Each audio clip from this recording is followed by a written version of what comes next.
Hello. Wait. Hello. There we go.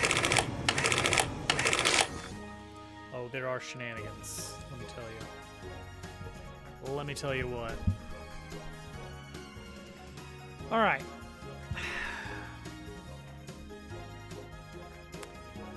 Still haven't come up with a great overarching thing for Dungeon 3. Dungeon 3 is going to be weird since you're going to return to it.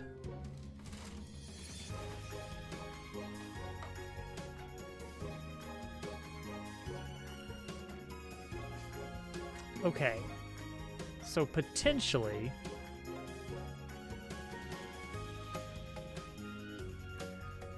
one idea is, since you're going to be returning to it, recontextualize each puzzle to access new, well, not every puzzle, that doesn't make sense.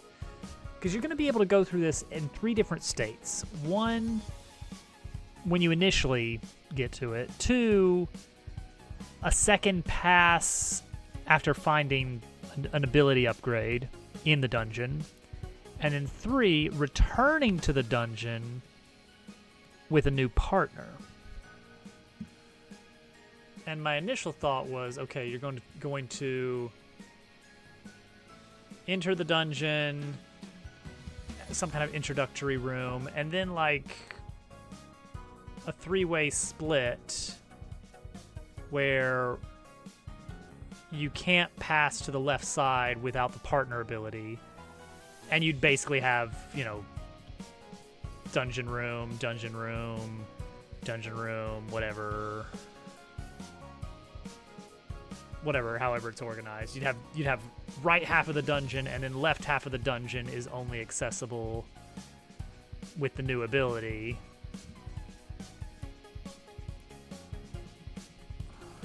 And then I'm thinking like, well, what if we had a room wherein you can go through the puzzle one way, like the default way, but then when you come back with a new ability, that doesn't make any sense. Because if you can go through it one way, you can still go through it that one way with the new ability. So it's got to be some kind of, well, yes, you can go through it a different way if blah, blah, blah, blah, blah.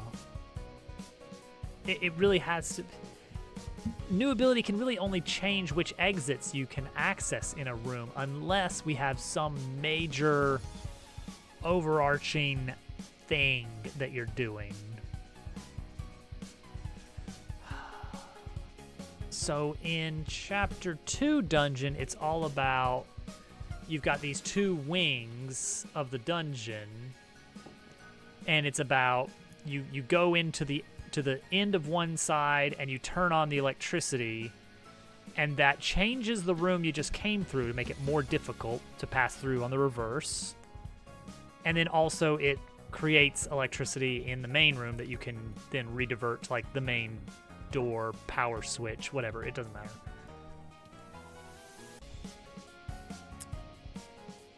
And I feel like if I do something like, oh, it's the flow of mine carts, you have to get the mine carts going through in each room, and their presence in each room is a problem for some reason. That doesn't really make a lot of sense, does it?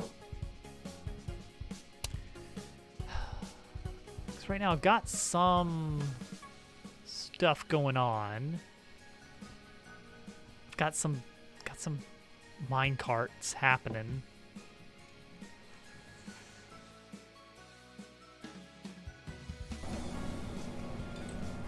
But yeah, it's supposed to be like I've got a room where you head to the right, and optionally if you've got the gear track ability you can head up. And then I've got a new room that's basically just a long corridor. Come in from the bottom, exit through the top. That could be... Oh, whoops, I bumped it. Hang on.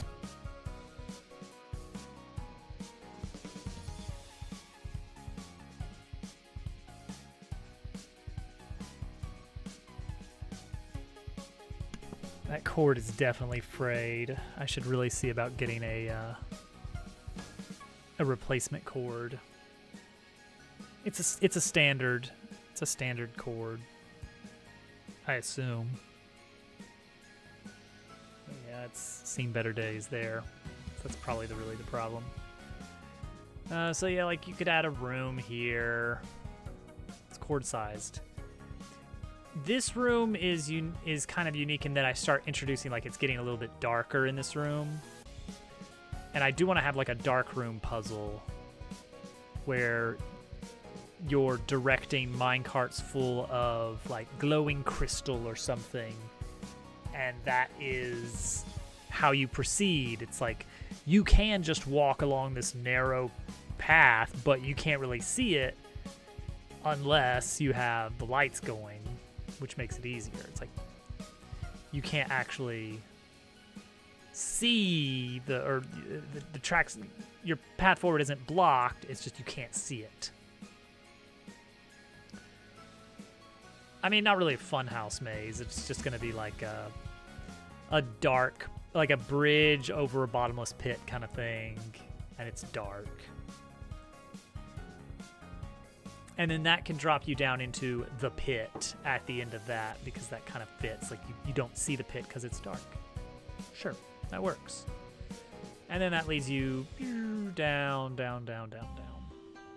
into the next part of the dungeon where you get the gear track ability, which lets you kind of surf around on tracks. And then what's the gimmick there? We spit you back into this room, perhaps? Maybe up high or something. So whatever this room, I think I can come up with a nice long room. So it's just a loop then. It's just a loop, and then you get back to this room,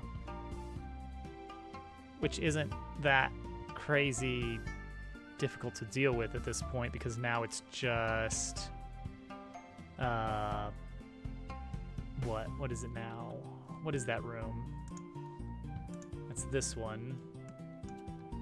Which, yeah, you can just hop up here and come across, but you still can't go through here. Hey, casual. So we'd probably want to have a second one of these guys, a second gear track to let you get up here easier, to show the idea of like, hey, it's easier now. Wow.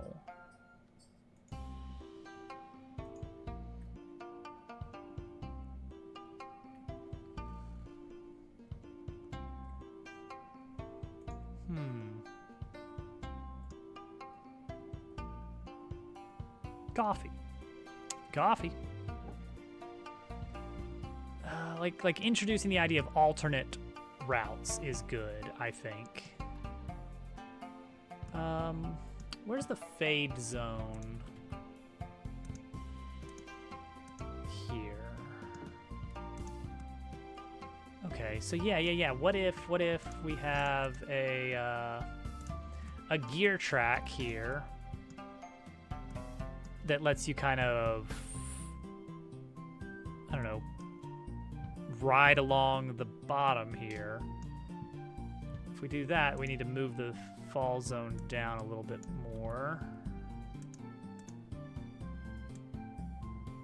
just to be safe. Let's make sure we don't accidentally do that. Jason. Invalid Jason. So duplicate a gear track here, and then mess with the path.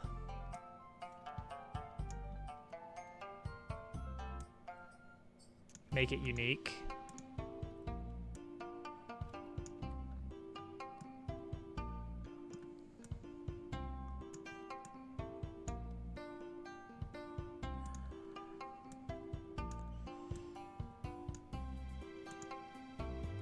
Just delete that one for now. And we're just gonna kind of play this by ear a little bit. See where it lands us. Make sure I'm not accidentally editing the other one. Okay, put this pin away. I think going backwards... Oh, we are on full non sequitur mode tonight, eh? Make this so it doesn't go backwards exactly.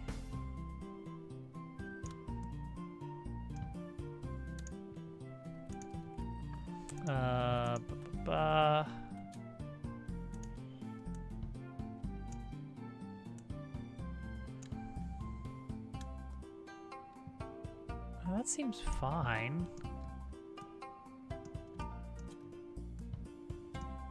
Well, that seems hard to believe.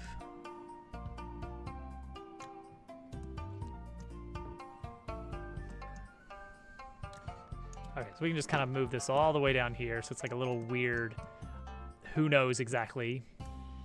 You just don't know. Sometimes in life you gotta have a spine.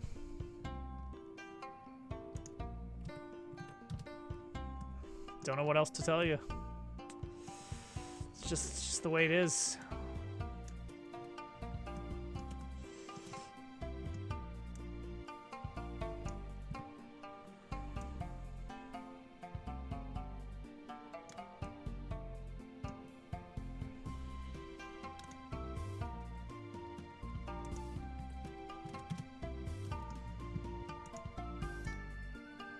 Okay, and then this is gonna be like over here-ish.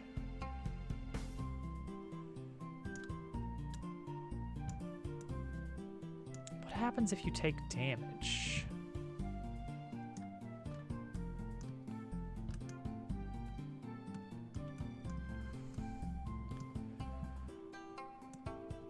It's sad but true.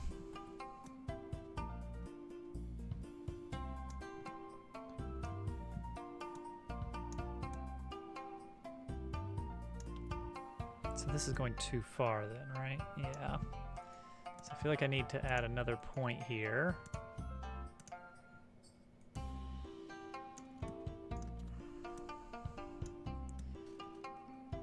Right there. And then this is the one, yeah, that can bend down a bit. This one I think I can bring out further, but further increase its negative Z.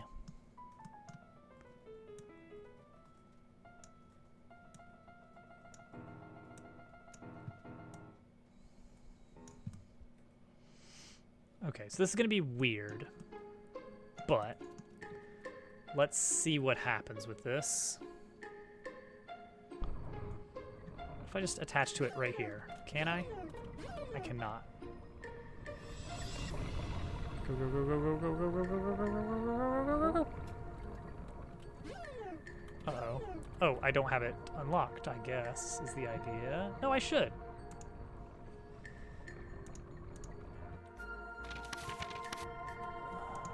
But I just can't attach to it. Why not? Show me the player follower. Oh, okay.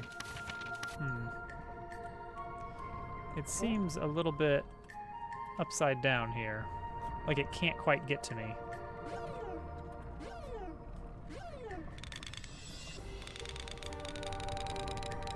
Oh, geez, and that's twisted all the wrong way, huh? Well, see, I was hoping that this would work like this.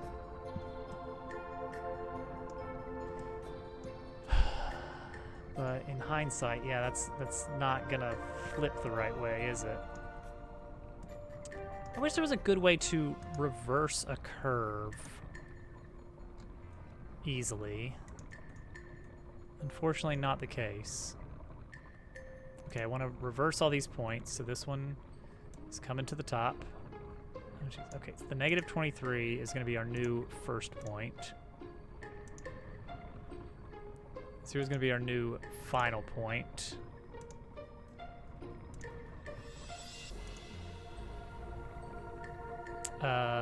This one's coming up to this position. This one's going down by 2, and then these are switching. Okay. Now we've reversed it, but all of our in-outs are all over the place.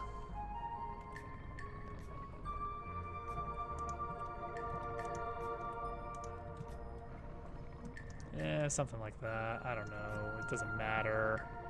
Oh, it doesn't matter.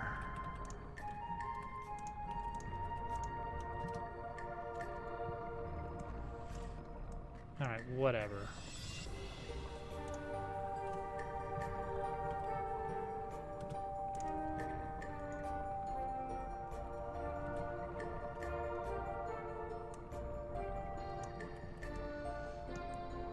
Fix it, fix it, fix it, fix it, fix it. That's something. I mean, it's obviously very, very wrong, but it's a start. Okay, so this one right here.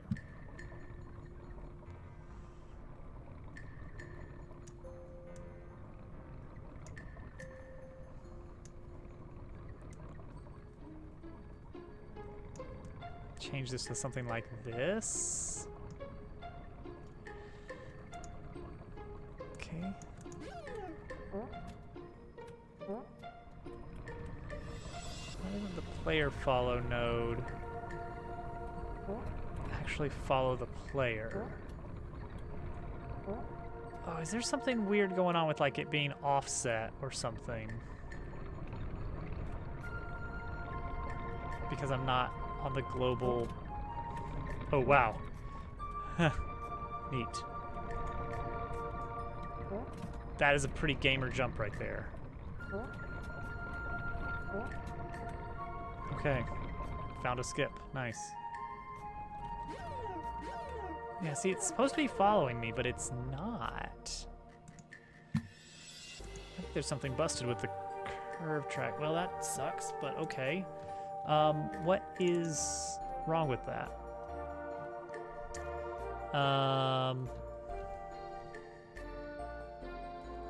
The player follower.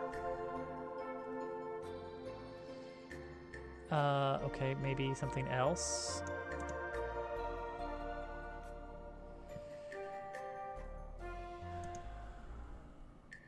Follow target. The follow target. Okay, never mind. It's the follow target. It's supposed to follow the target.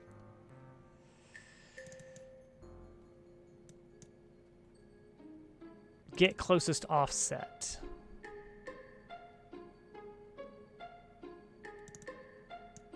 Is get closest offset in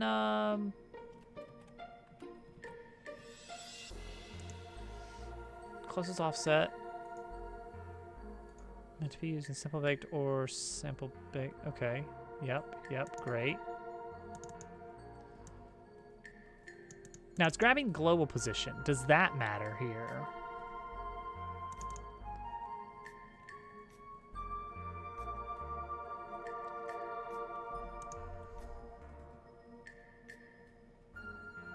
It must be in the curve's local space. That's probably our problem right there. So if I said curve.global position, or do I subtract the, if I move myself over 3 and the player is at 3, then I want to, if I move the curve to 5 and the player is at 3, my actual offset is -2. So I want to subtract my own global position. Maybe. I don't know. Uh-oh, is my bitrate okay? Oh, not curve global position. Self.global position, right? Maybe. Okay, bitrate is fine. It's turning red in OBS for some reason, which is scary. See, it's still stuck over there. Oh, then it popped up. But now it's not following me.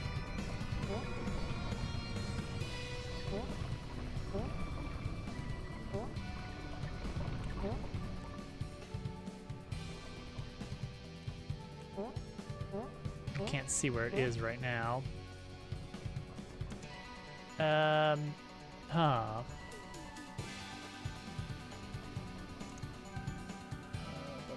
Blah.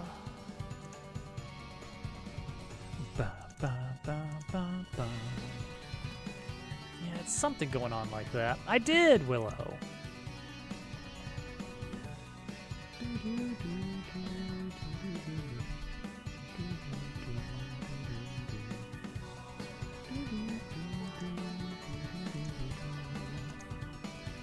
Yeah, I started a little bit early tonight. Little Toadette's doing a sleepover. Pretty exciting.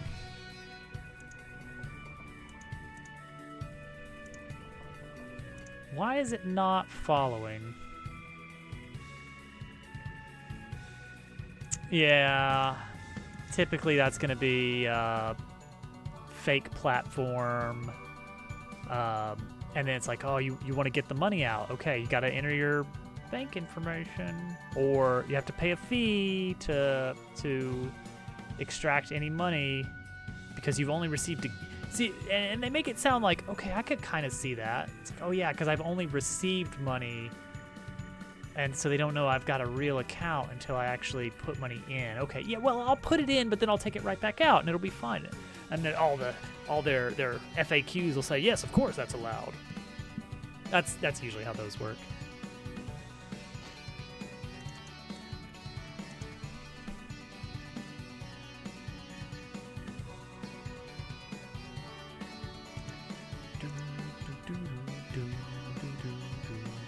A stick for the robot to hold. Dun da da da da.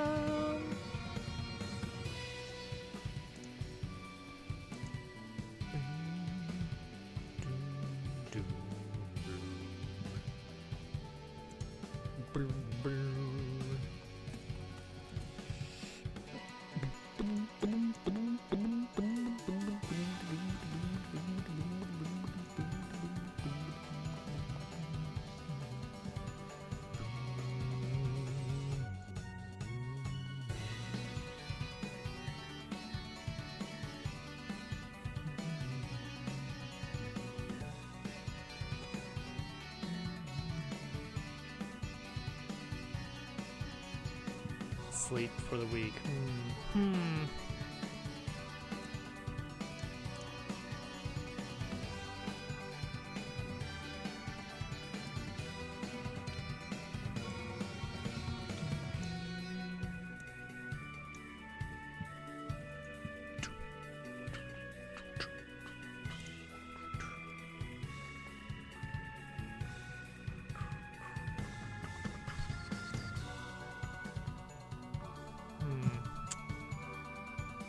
I would love to see. It says it's 2 point must be in this curve's local space. So I feel like that should mean to get it in the local space, just subtract out global position. I guess rotation could also matter, but there shouldn't be a rotation on this, right? Yeah, there's no rotation, but there is a position.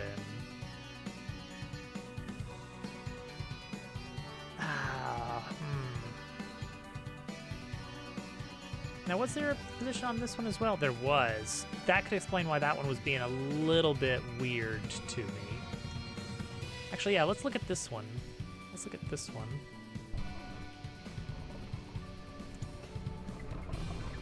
Turn on the player follower.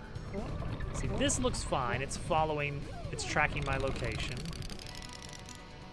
But then when I get up here, no, it looks mostly fine. Yeah, this one looks fine.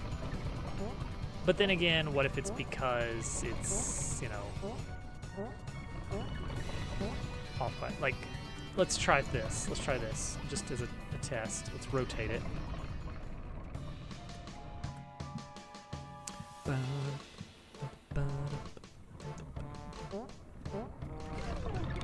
this is fine.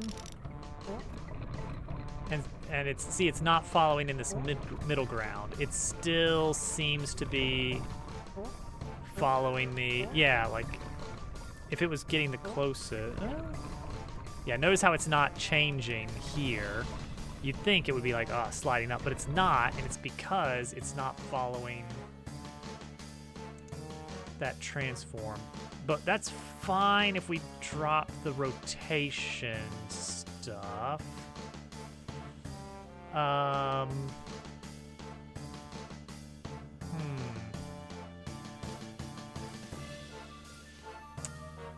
Let me check. Godot, get position in another node's basis. Not basis. To local?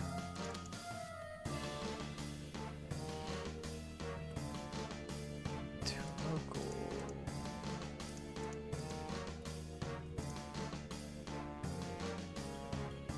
Alright, what is this to local?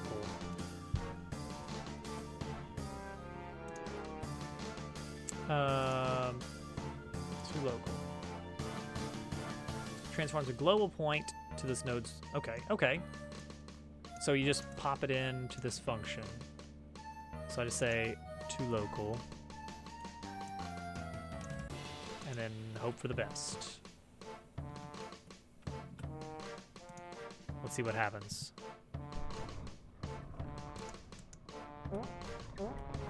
Well, this one is still not appearing.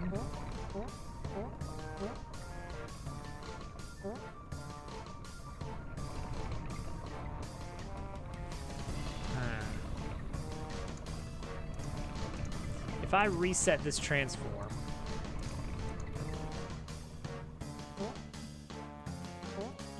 then we get a much better idea of where it actually is.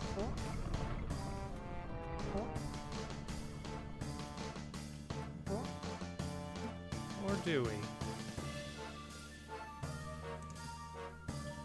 Show it to me again. The transform reset. No, see, it doesn't show up there at all. Now hold on a minute here. See, that makes sense. But then why wouldn't it follow me to over here? Get closest offset.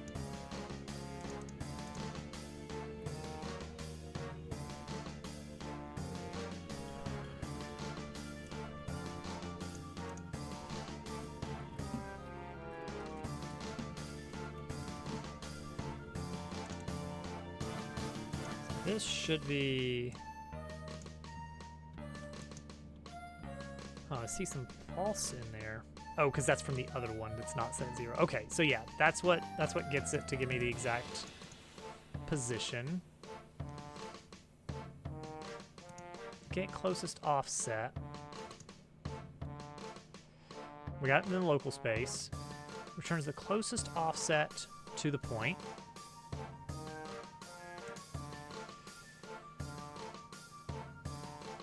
Measured in distance in 3D units.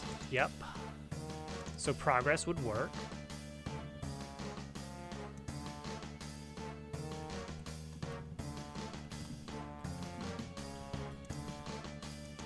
So if I did this...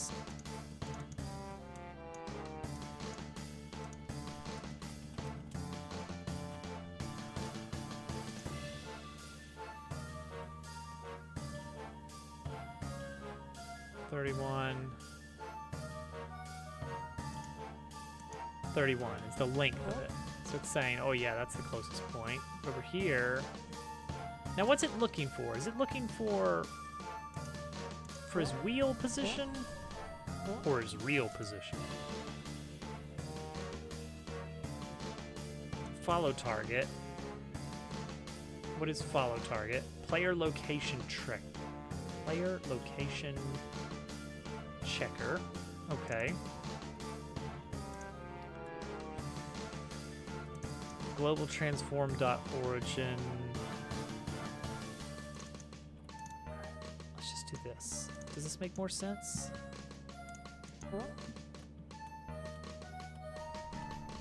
Doesn't seem to have changed anything.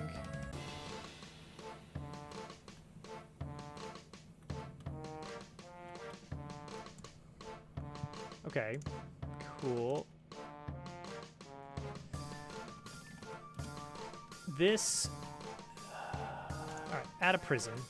Just add a prism, and let's see if a prism appears at my feet. Yes, okay, this is good. So this is the node that's actually tracking us. Cool. And that is successfully tracking us perfectly. Why aren't we just using the player? I don't get why we're not, it doesn't matter. So,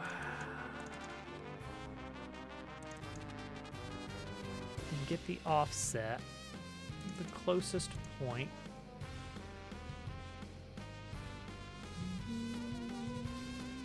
Let's get closest point. Turn to the closest point on baked segments to 2 point.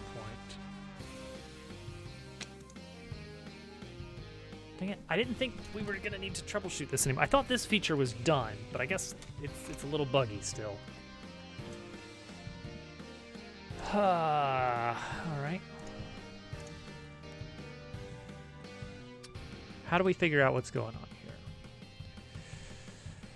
Like, it certainly seems like the problem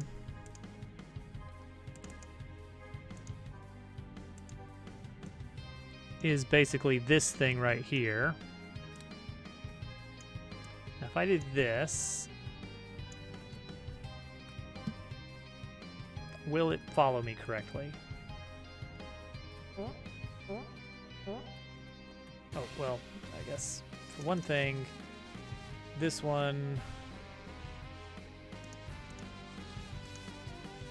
gotta turn on editable children and make that visible.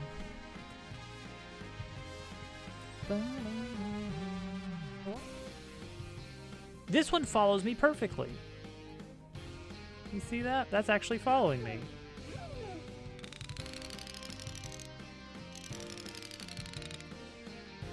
That one is in fact working.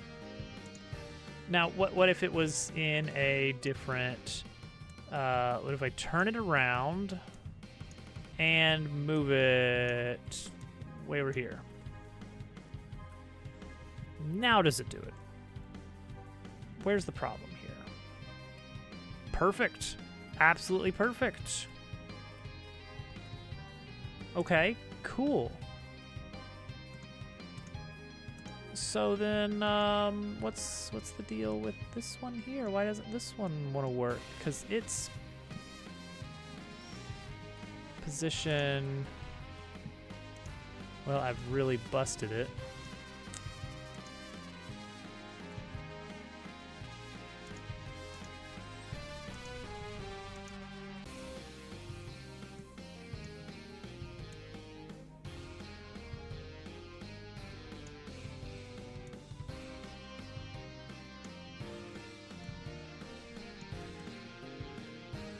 After all that work.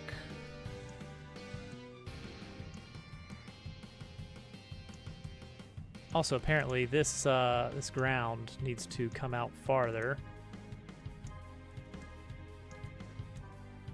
if I'm going to prevent the player from just hugging the cart. There we go. That looks good.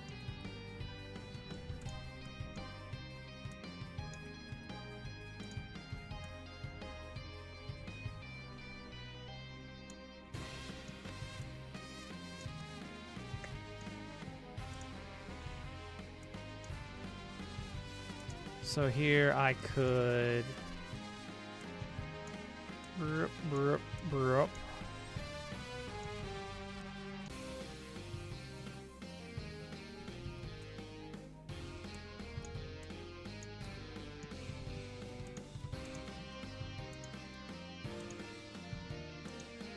bring this over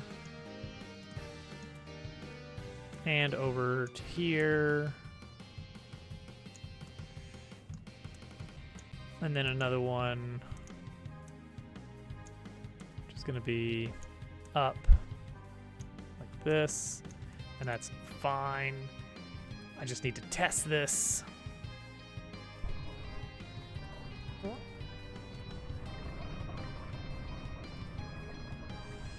just stuck down there for some. Well, now it's over here. It almost wants to go. Almost wants to go places.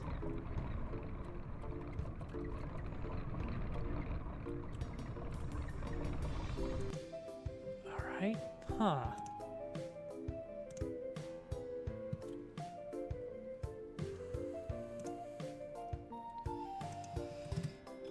All right, we're pulling the camera out further because I can't see what's happening here.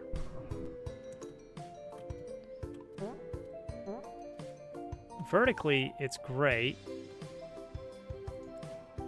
but it never seems to want to adjust. Oh, well, no, see, yeah, that's fine-ish.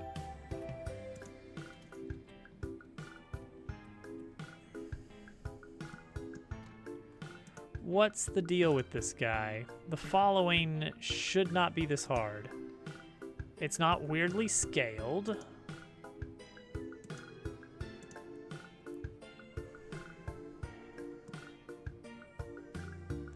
Is it the path position? Is that weird?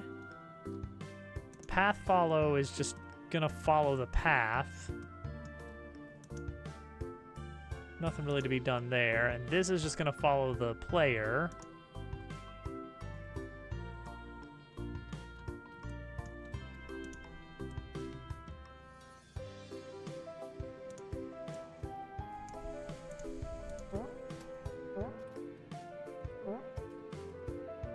It's like it never wants to go any farther than that. And it just snaps over to this one.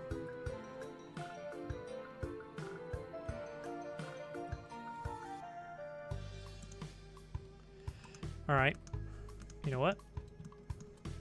I'm gonna try some dumb stuff here.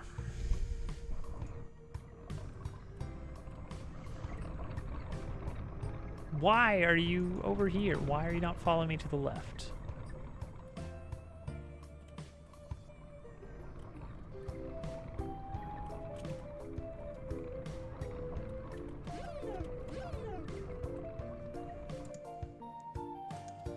All right, we're gonna do a nice, simple, easy to understand, hopefully, piece. It's not following me. It's like stuck over there. That doesn't make any sense, right?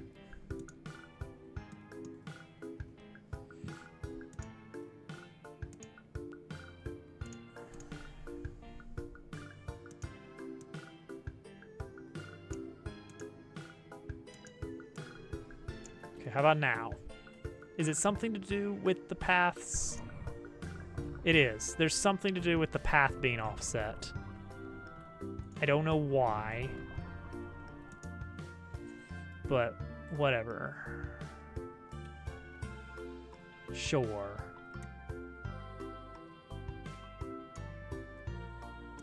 See, that's just really inconvenient, is what it is.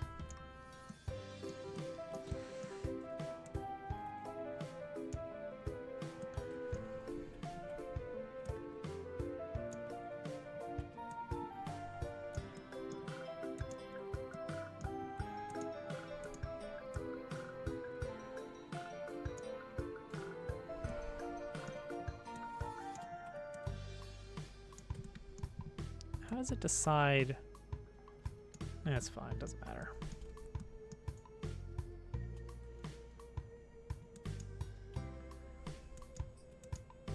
How does it decide? I wonder.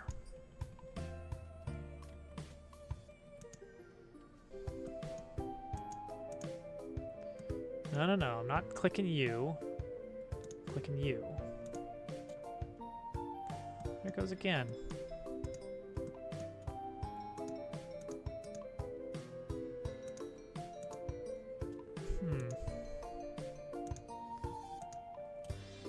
Interesting, but okay. It's probably fine.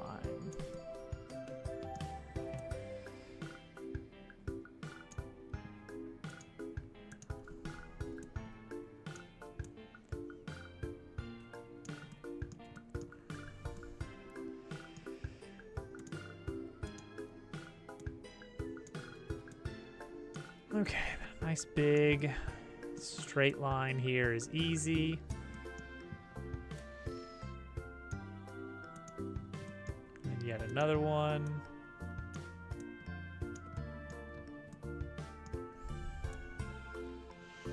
And this will somehow lead into the ending of this little track.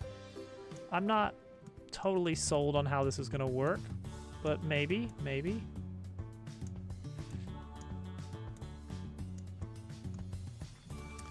All right, let's just see if this works. I just wanted to make sure it follows. I know it's great. It's very silly.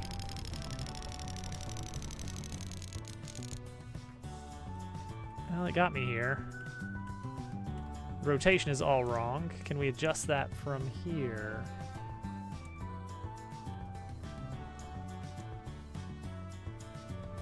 We can. Okay.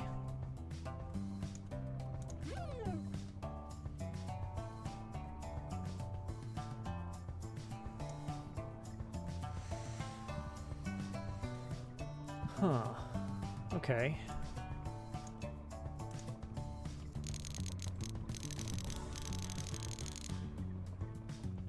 Now, how do I get it to... Like, if I attach on this side, that doesn't really make sense, does it? Ugh. Ugh.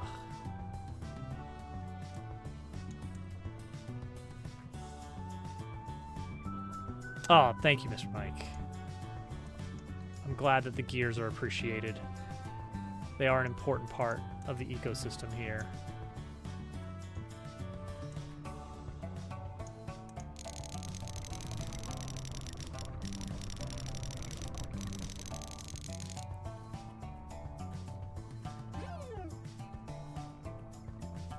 This is dumb. This is dumb. Get rid of it. All right. Get rid of it.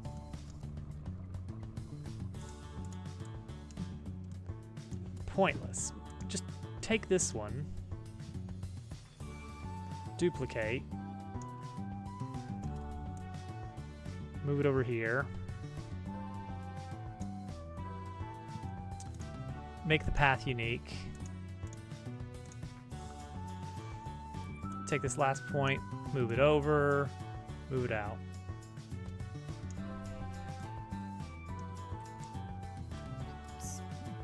So much simpler. Okay, so now this one does this.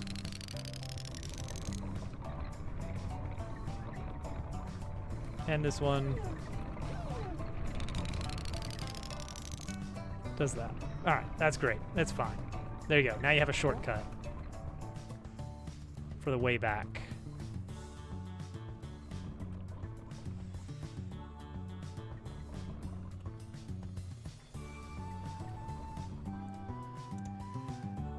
Oh. Okay.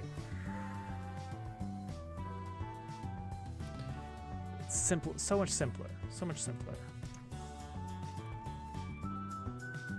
Okay, so what's our deal here? The idea is that yeah, you'll return, but this time you'll have a new move that you can use to take an alternate route. So this room here, I'm thinking. Okay, so I'm thinking it's a very long room, and it's basically like Frogger. You've got these lanes of tracks coming out, fairly short, not a lot of room to maneuver yourself vertically. And the carts do not hurt. Oh, is that what we do? Is that what we're doing, or are we trying to get across? Maybe it's like it's a pit of lots of carts. And so you start over on one side. And the carts are coming out in waves, so it's like 3 carts at a time or something. Maybe 2. and you're just trying to hop your way across, Frogger style. They'll move slowly enough that you get a chance to actually think about what you're doing. Is there a way back up? I think it's just if you take damage. So if you fall off, you're just gonna get hit by a cart and take damage, and that'll just be what you deal with. So don't fall off. I'll make the carts nice and baby slow, but they'll be moving at slightly different speeds and different timings, and some little rest stops in between to give you a chance to like situate and like set a new respawn point, basically. Okay, so you get across to the end, and that's the end of that room.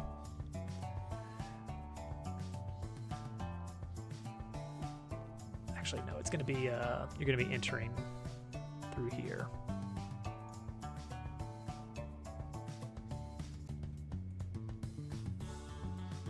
Okay, so that's the end of that room. You return to this area. Do you return to this area? But now with a little gear thingy, with the gear track ability, and that lets you just zip across. Zip across is nice.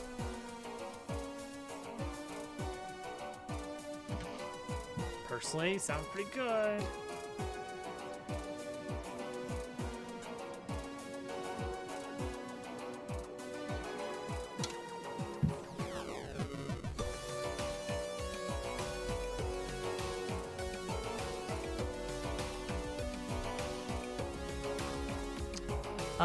Oh, I just came up with an idea. Dang it. Oh no, I came up with an idea. Okay, we need to have a little bit of things you can actually do with this beside go forward or stop. So it would be really cool if we could have segments where, I don't know, like, where you eventually you're gonna get the ability where you're going up a gear track and you can press a button to forcefully fling yourself off of the gear track. So the idea is like, oh, well, now you've got a new verb in your vocabulary. You can actually like bounce off, and while in that bounce off thing, you will be in a state where if you touch another gear track, you won't be able to change your trajectory while jumping. If you happen to touch another one, you will attach to it. And so you can do some cool little hopping back and forth stuff. It'll be really neat.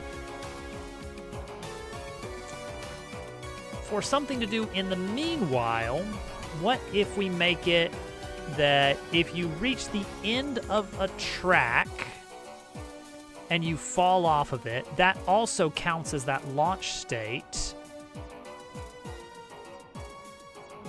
that can attach to a new track. That's pretty fun because now you can actually choose when to attach to a track, as well as we can have the ability of like some kind of like rotating piece of wall or something that has a little sliver of track, and you got to time it just right as it's rotating around so that you ride, fall up, pop off, fall, and then attach to this new track, wait for it to get to the right spot, pop off of it, and then fall to wherever you're going. There's something there. So we're gonna need to make... We're gonna have to do things, unfortunately.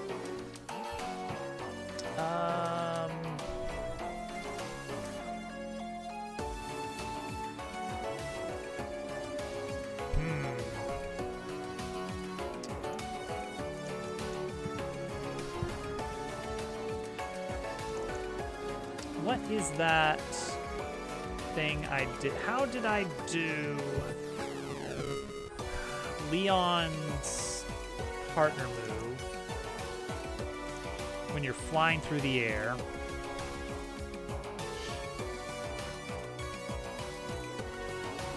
Flying. How does flying work?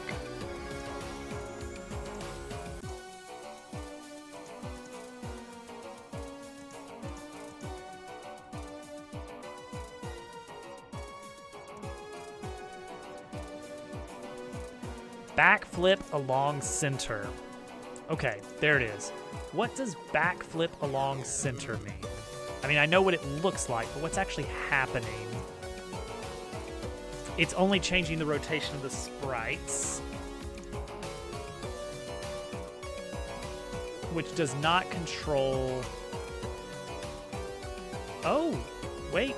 It does control the collision point of... Okay.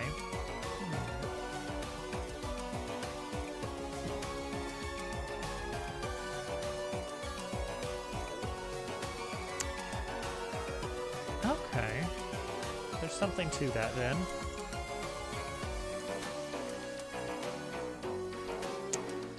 We could do backflip along center.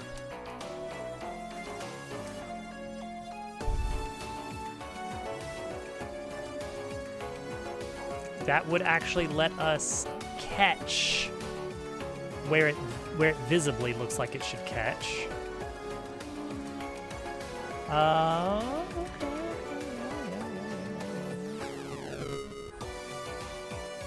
We'll try it.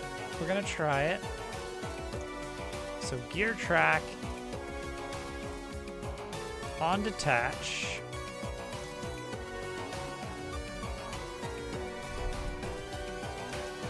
This player attach becomes false. Now this is going to be a special detach where you're still attached, but not to that specific one. You're still in gear track mode.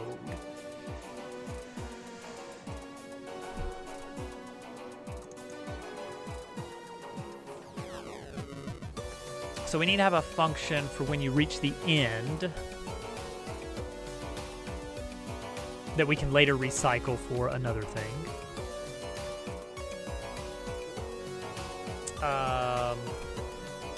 So we're gonna call this, let's get rid of this tablet. Don't need this for now.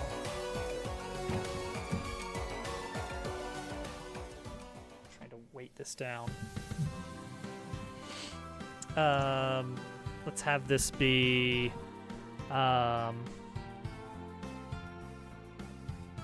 just fall off. I guess it could just be fall off. I'm just gonna change this to a new mode.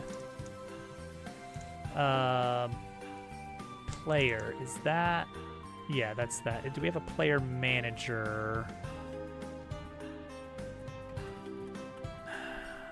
Player manager. Okay, I guess that's fine.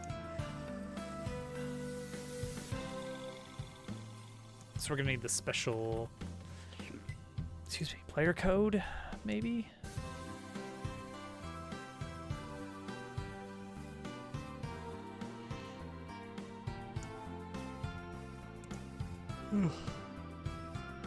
So normally we can do on detach.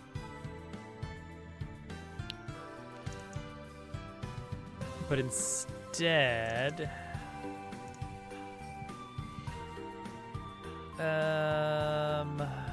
on detach gets called here.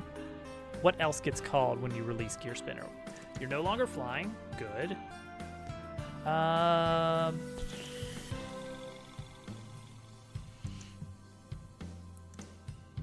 What normally returns control to the player, though? Well, I guess they've still got control.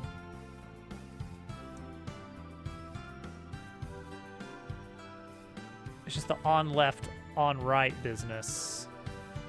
Yeah, normally you can't move left and right because Gear Spinner is set up. So you would want to change the player to input locked. When you pop off, we want to lock input.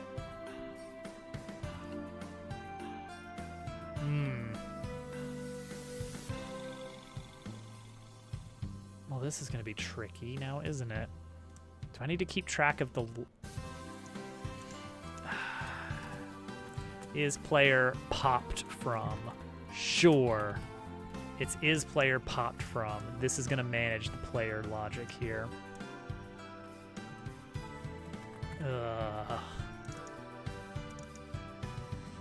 Is player attached is going to be false. We're no longer attached, but we're now popped.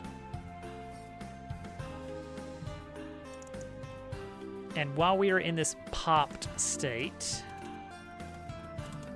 we're looking for the player to hit the ground at first. This is the first thing we're going to look for, is did the player touch the floor? If so,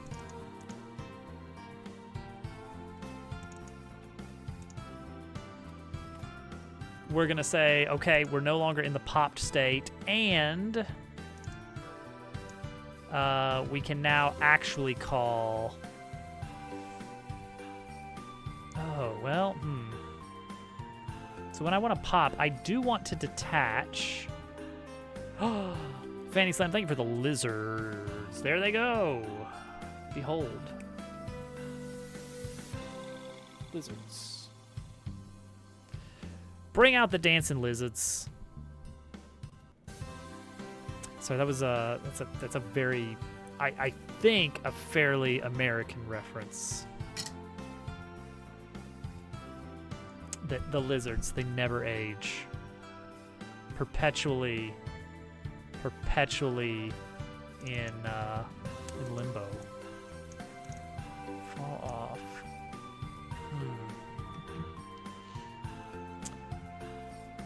Okay. If player is attached, player progress.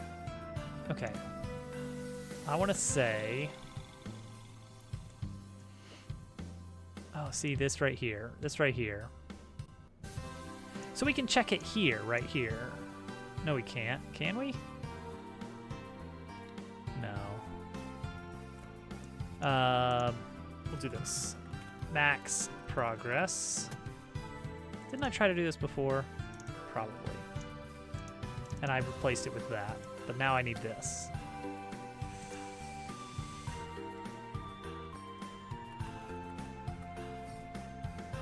Okay, so we're gonna do if progress hits max progress, we're gonna pop off. We're popping off. We're falling off. Now how can we hit this? Detach, release gear spinner. Is that the only thing we need? Yes. We need to release the gear spinner, and that's in the player manager.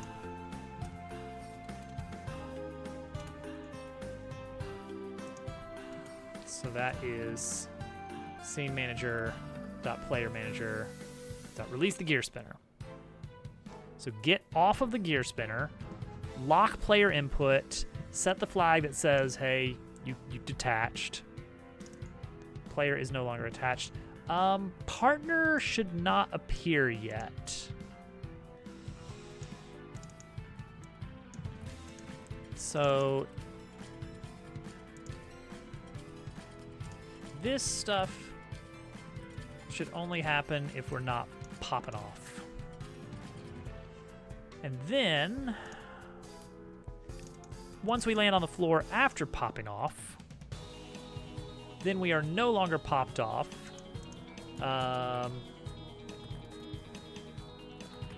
Return partner to game.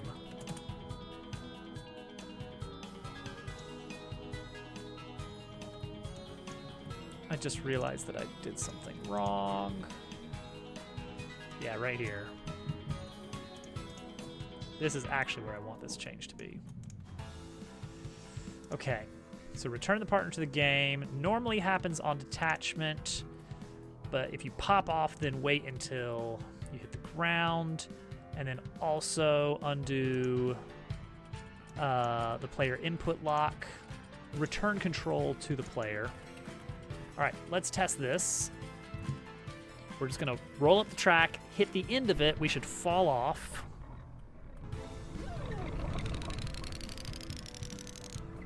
There we go. Good.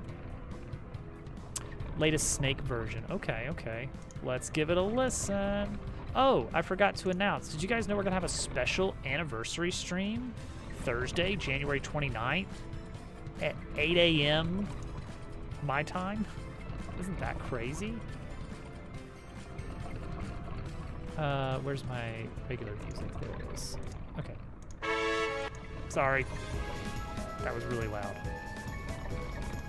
Okay, mid-boss theme. You did. You did.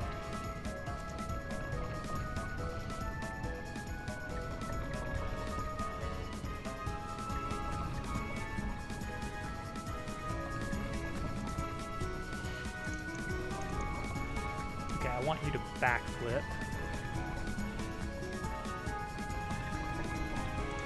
Close one.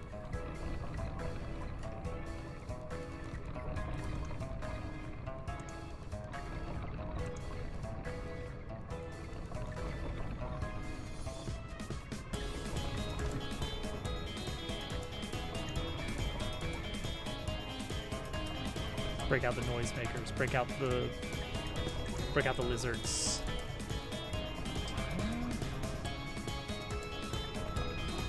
Sure.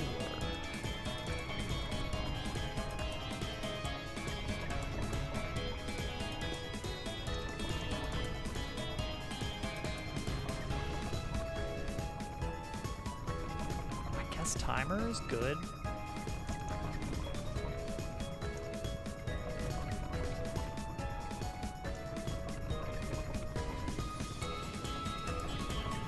And then when you hit the ground, make sure we change back to normal.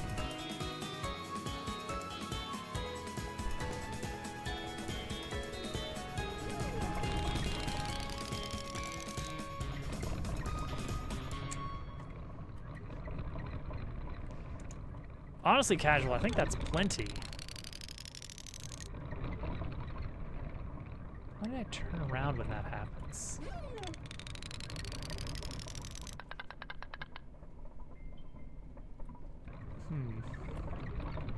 Well, I guess if you had cool ideas. Why did he turn around? I don't know why he turned around. It sounds good. It sounds good.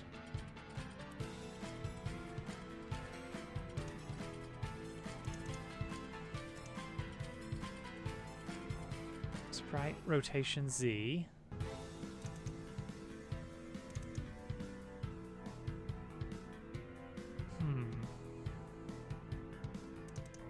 Is facing right. I think he is facing right, but maybe not. Okay, anyway, next piece. I need to be able to automatically attach to another one of these. You know what I should do is we should do it in this room. This room is probably better suited for this. Like, I mean, look at that. Look at that.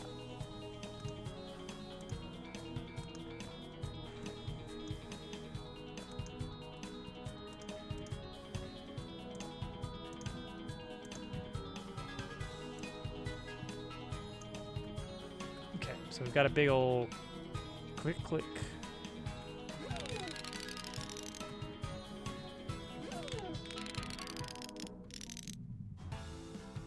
I don't feel like you're backflipping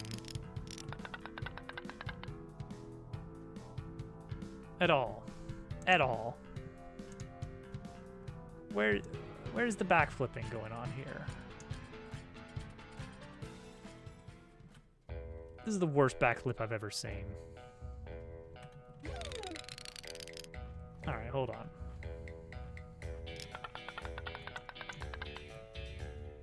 All right, pause. Remote view. Player. Yep.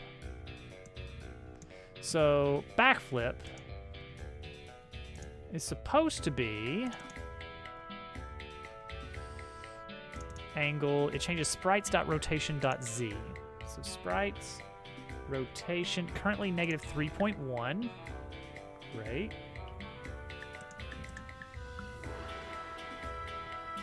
And now, negative 1.1, huh?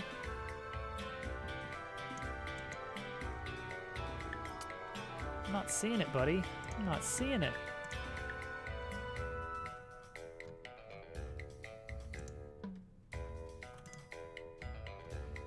Okay, let me just adjust this now while you're on the ground. Well, it immediately zips back to 0, which I guess makes sense. Oh wait, that wasn't even the same one. Oh, it's not happening at all. Uh-oh. Uh-oh.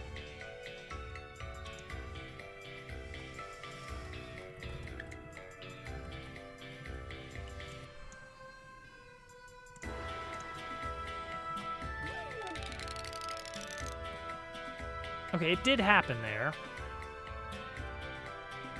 Angles, degrees to radian. Well, that should have been quite a big flip then, because he went all the way from 0 to pi. Well, 3.8.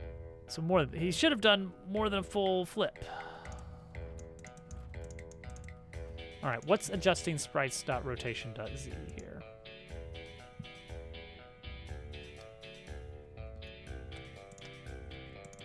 Who's messing with rotation.z? No, not you. Not you.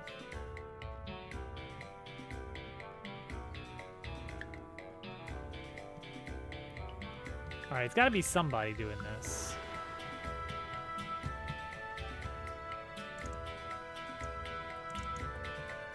All right, let's do it this way. Print something else. Zeros. Okay, that's what I figured. That's what I figured we'd be seeing. Okay, it wants to change it, but something is changing it back to 0. Let's check the sprite manager here.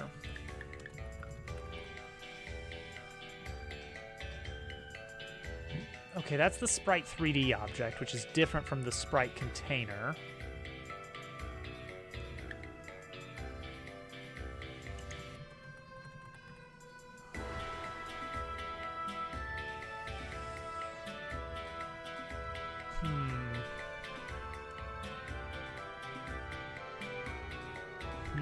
Okay, because the sprite 3D is its own weird.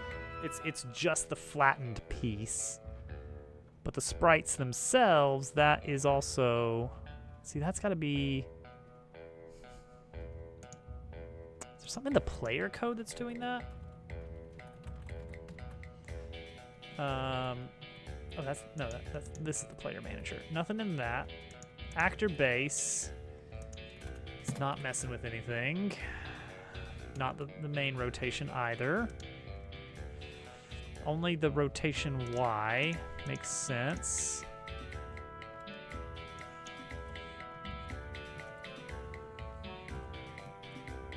Something is setting it to 0.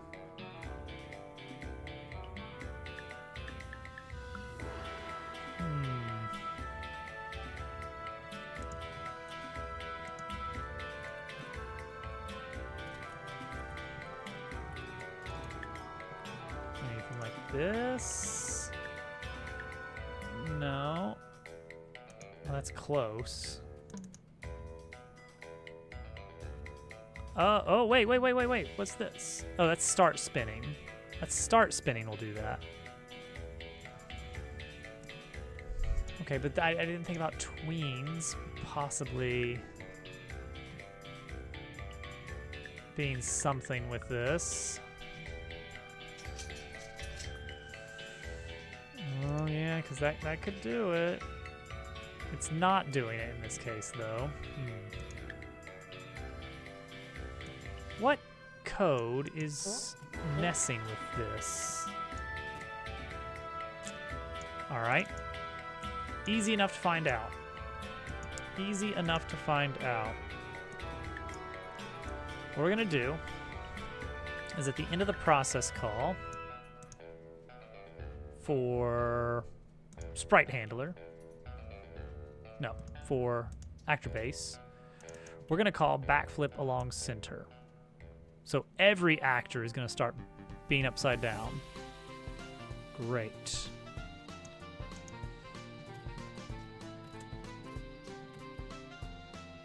Well, huh. That's noteworthy. Your rotation is also not being fixed by that.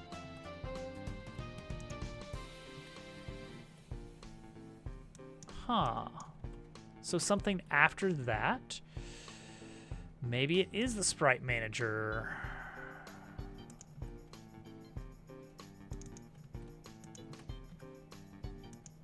Let's find out. Ah, here we go.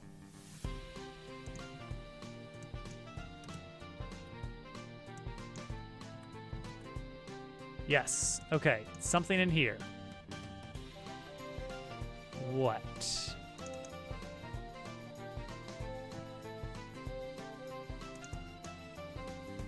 Am I messing with global rotation or something? No. No.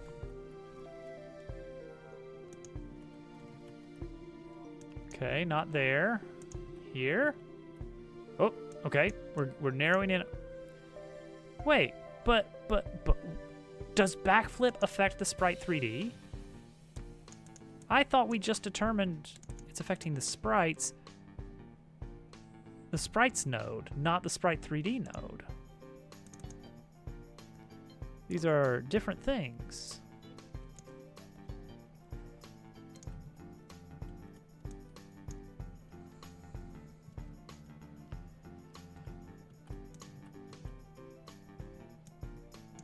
And yet,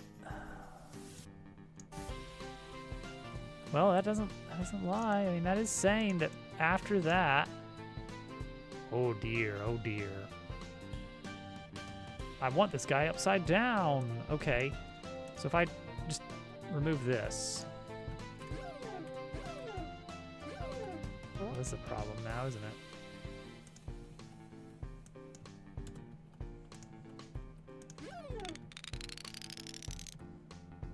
There we go. See, now he's actually falling, but that's probably gonna break some stuff. So I guess historically, Leon's code was getting executed after this code. But that still doesn't explain. How is it?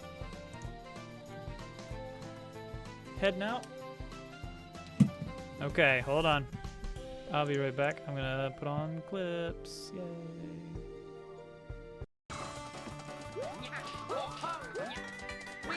That's what it is. Then you can just kind of whoop. And then you just wait. Pow. Oh, we're gonna beat it. Bop. Drill down. Bop. Drill down. Oh, apparently you don't do it a third time. Oh yeah, and then the final thing is these buzzsaws. That's what it is. You need to roll iron, so an iron roll 1. None of my abilities do a dang thing here. No, I'm afraid not. You're not designed for grapple. You're designed for sneaking. Oh Okay. my goodness! Wow. Okay. Holy! Let's do it. Let's impersonate Germ Dove here.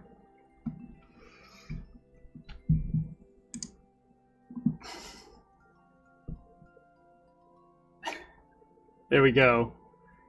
There we go. I'm now fully germed up. Wait, hang on. There's something missing. There's something missing. There we go. The full Germ Dove experience. The slightly grainy chroma key. This is how we're doing the rest of the stream in Germ Dove mode.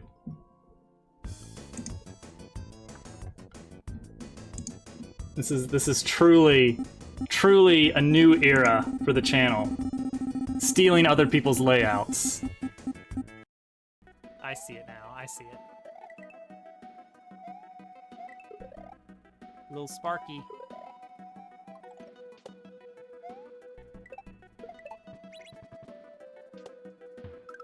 Oh, that's fun. Oh, that's fun. Oh, that's great. Oh, that's a really good section. Nice. That was good. Oh, that ending is fantastic. Oh, man. Okay. This time, oh boy.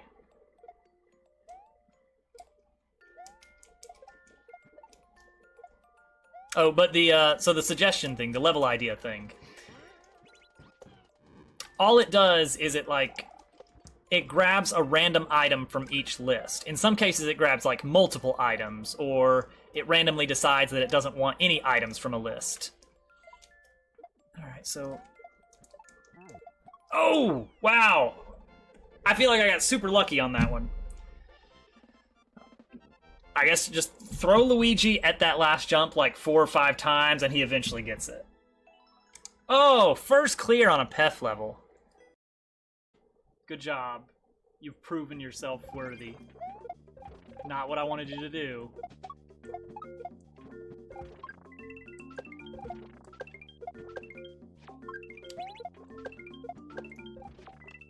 Here we go. All right.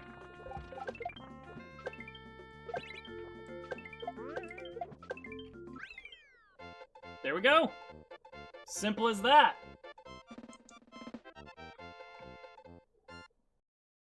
Yeah, I've got 6 of mine back. All right. We're back. Where's my music? Okay, it's there. Banana nut. That sounds like something Posey would want. Okay. Why? Yeah, I want the backflip. Whoa.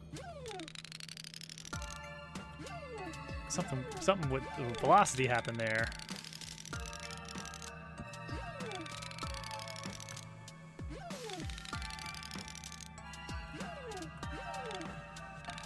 What did happen with the velocity there?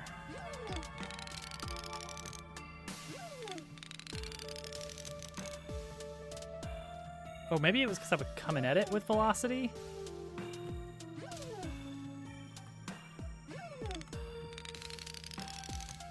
Yeah, okay. Huh.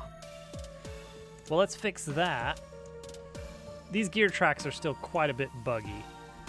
On attach. Player dot velocity. Zero it out.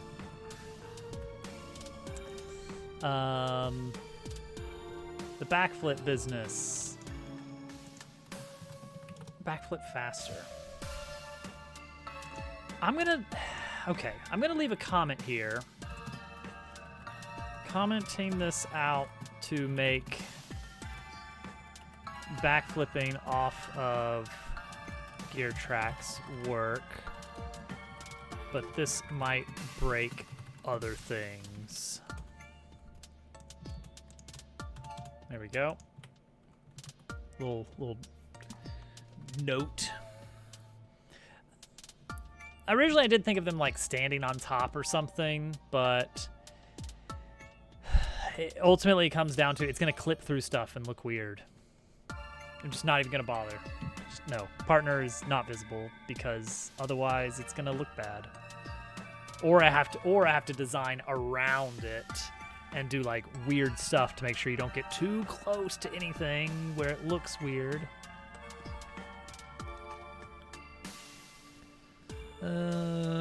Okay. Next piece is while tumbling, I want to automatically attach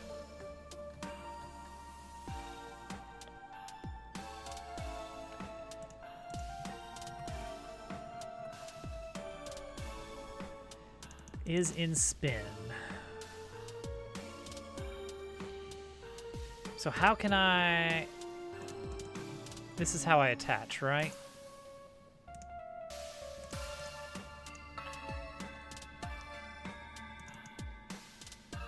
Gear spinner.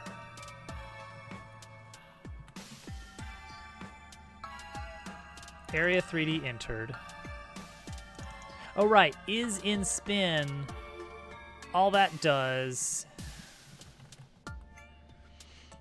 All that does is turns on the collider. Start spinning. It turns on, yeah, it turns on the collider here.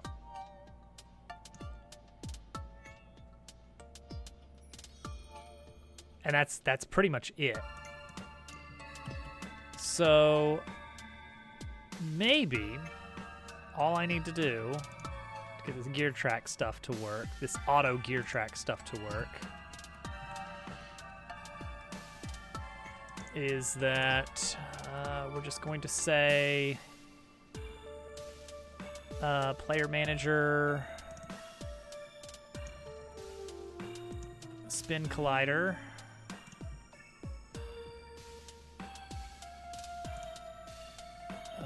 Process mode changes to disabled when you land.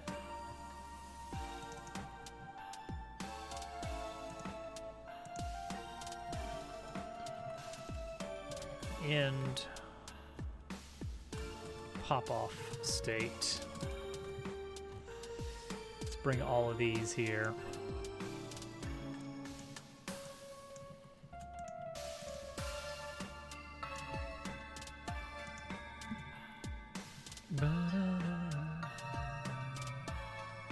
Okay, so now we are going to try this pop off state.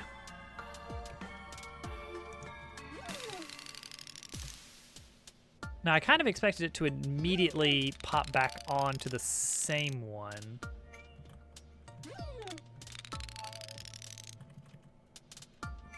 Not sure why it didn't, if I'm being honest.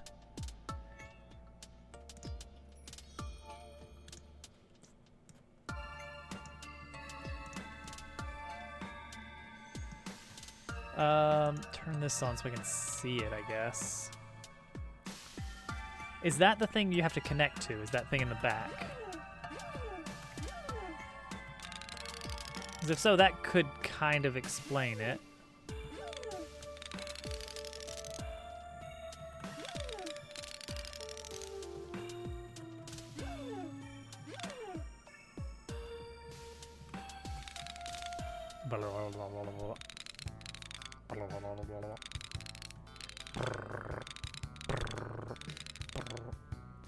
Maybe I should disable Dabble's collision when attached to one of these.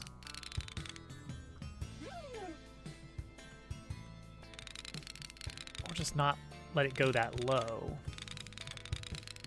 I've got a clamp on this, right?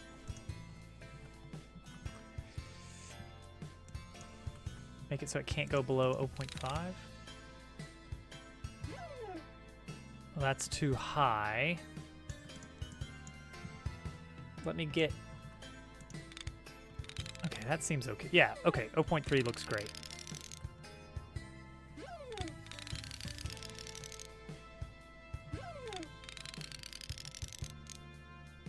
Okay. Ooh, what was that?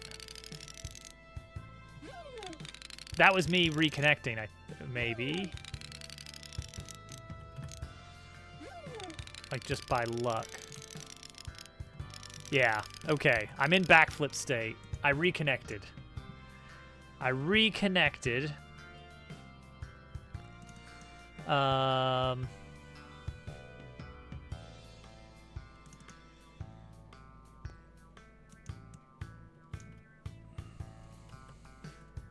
Input should be locked though, right?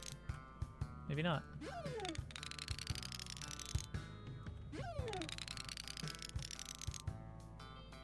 That's what we're looking for. Huh.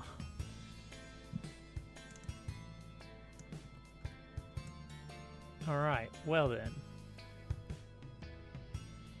I guess that's great, isn't it? So if that happens, if you attach, then remove the pop. How did input lock turn off? There's a question for you. Why did input lock? Is input lock? Input lock is on right now. Okay. So on attach. So let's say handle pop off. Pole dancing. Yeah, that's how it is right there. That's what it looks like. If you popped from, then do that, and also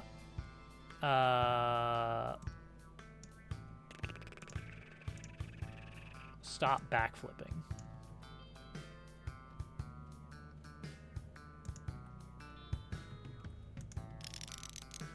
Okay, there we go. So we can now we can reattach. Now the thing is, I don't want to reattach to the same one like that.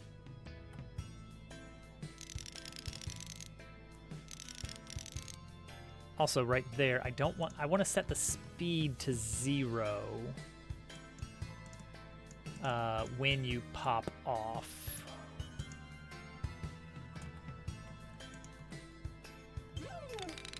To help that, like, well, that was supposed to help the jitteriness. What happens there? Oh, input spin is happening there. Okay, I guess that's not a huge problem. Oh, you'd be surprised. How do we prevent all of this from happening? How do we prevent... We could do a static variable for the gear track stuff that just tracks...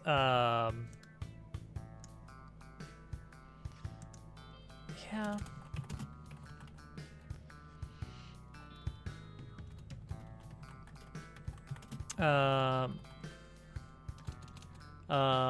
Fallen off, popped off track, node 3D, null. So when you pop off a track,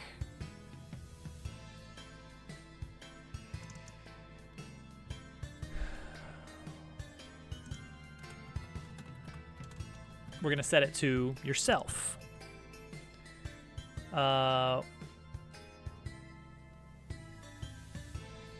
And then when you either touch the ground or reattach, we're going to set it back to null.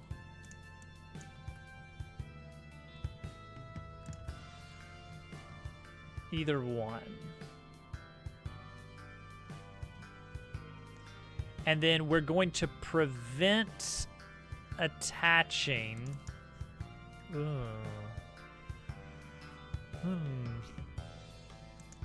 If you are the popped off track, prevent attaching.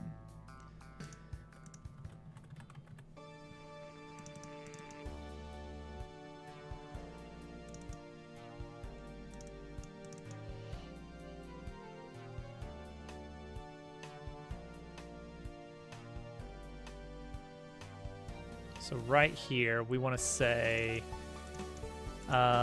you've just hit a gear track.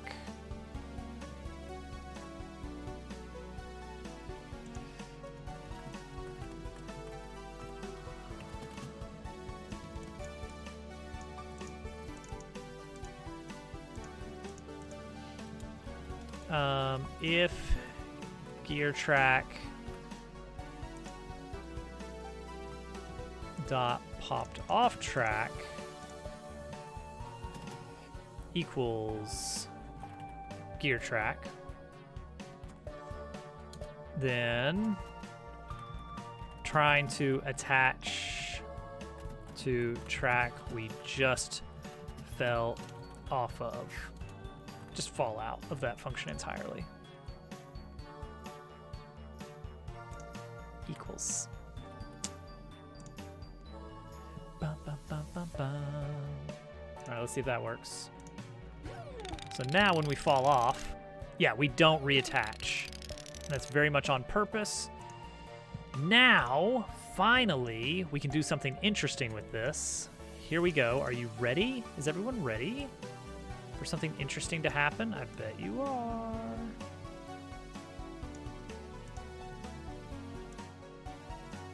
So this is the idea here, is that you can now time your, so you're like, pop.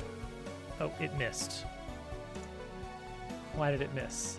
It missed because, actually that's a good question. Why did it miss? Is it because of the tilt? It's because of the Kirby tilt and tumble?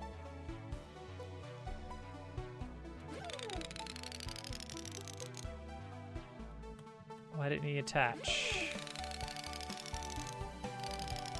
Oh no. Well, we did. Oh no. Ah, we have a problem.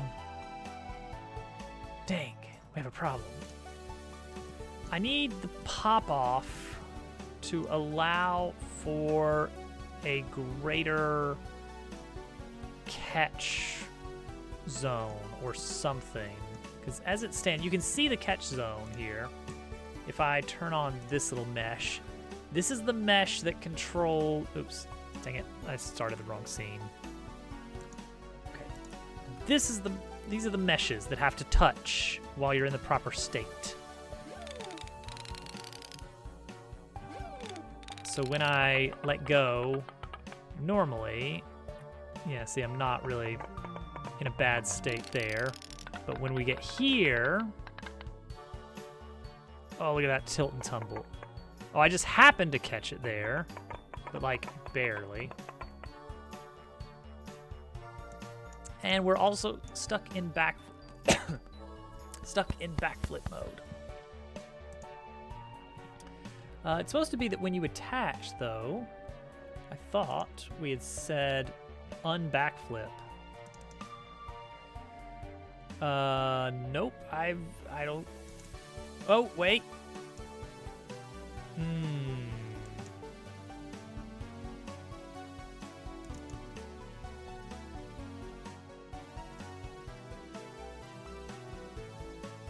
Ah. We need that static variable.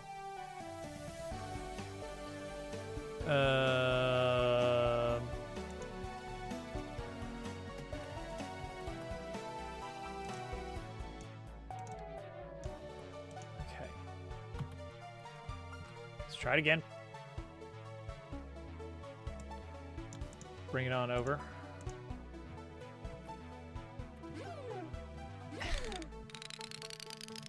Well, you know what? Sometimes that's what you gotta do.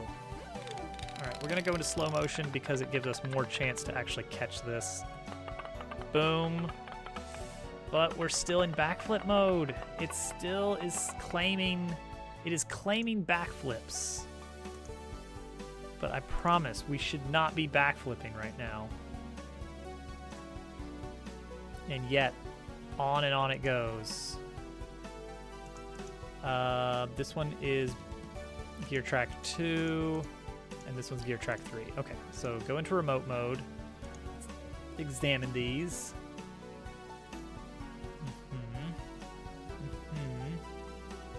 Can you look at static variables in the inspector? Because if so, we should be able to see popped off track. I do not see popped off track anywhere. Adds 20 minutes. I mean, yeah. It only happens once an hour. Not a big deal.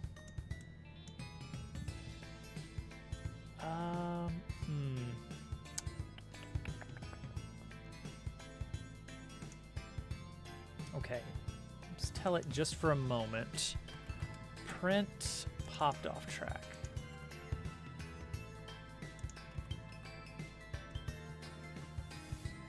Null. Popped off track is null. Final snake sent. All right, we got it. I gotta remember to get the volume pulled down. 2.5 minutes.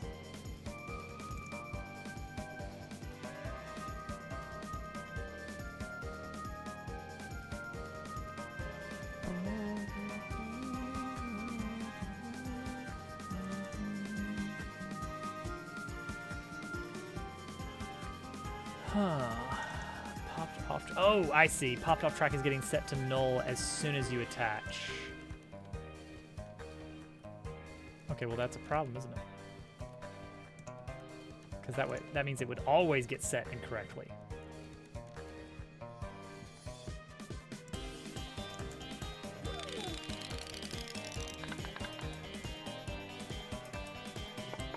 Yay, he caught it. But like,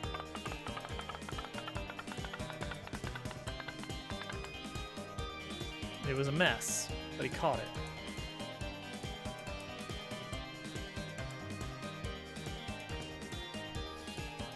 It does, it does. We haven't polished it yet at all. Right now, it's just a matter of getting it functional.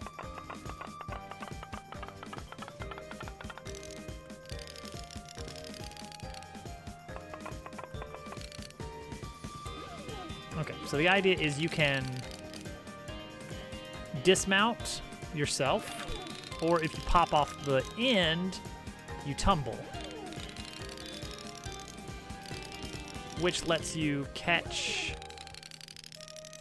the next track and this is the tricky part, if you happen to catch it in the right spot.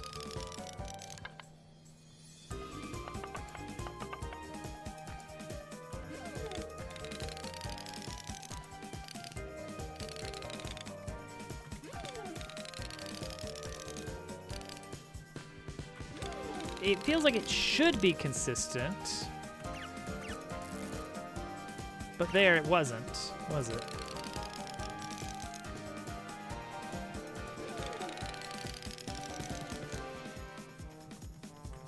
Why would it sometimes miss?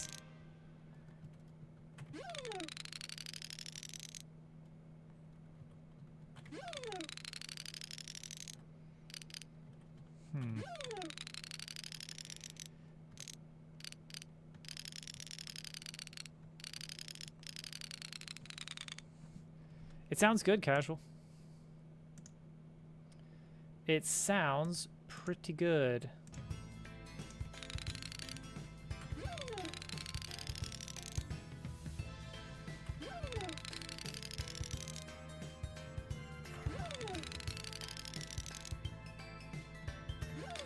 Yippee! Maybe attaching should do a tween instead of a snap. I don't know how easily we can set that up, but we're gonna try. We're gonna try. As it stands right now, this is okay. Actually, let's adjust this little sampler that we've got here. This little sampler platter that we've set up.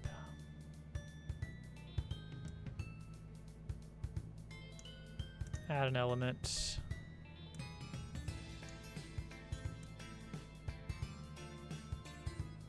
Okay. And then adjust this, and that'll fix it. Adjust this to rebake it. Okay, just to get a little bit more.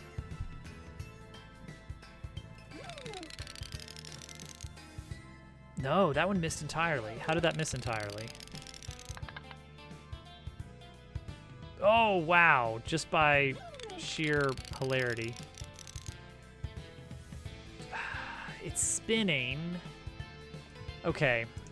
I think I see the problem here. And I don't love it.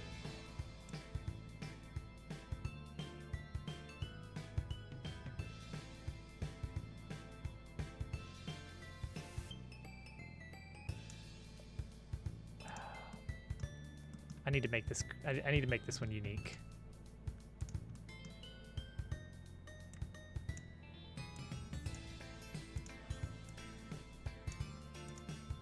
Just so I can see this happening a little bit clearer.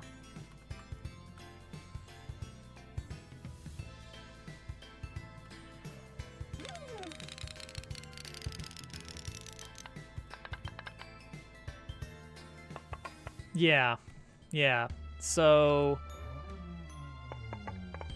the big square is what the gear needs to hit. Your actual gear needs to hit the big square. So right here,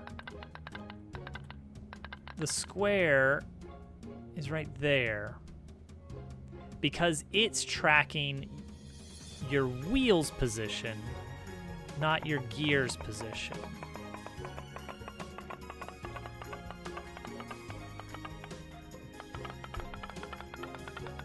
So what if we told it to track your gear's position? Okay, all right.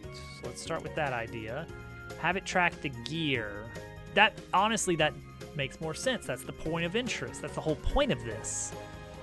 So how do we get it to follow your gear then? Follow target. Where are we setting the follow target? Right here. We're having it follow the player's global position, but that's not what we should be looking for.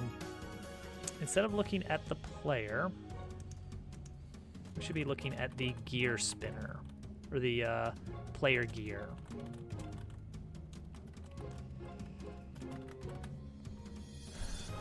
And then if player equals null, grab the player, and then the player gear will equal this right here.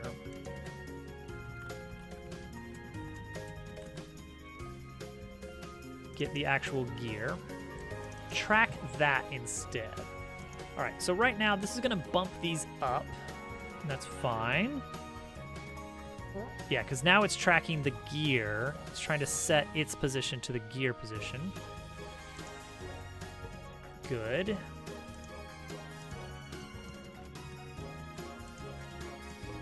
So this guy right here, what does track sprite lock even do? Anything? Is that used for anything?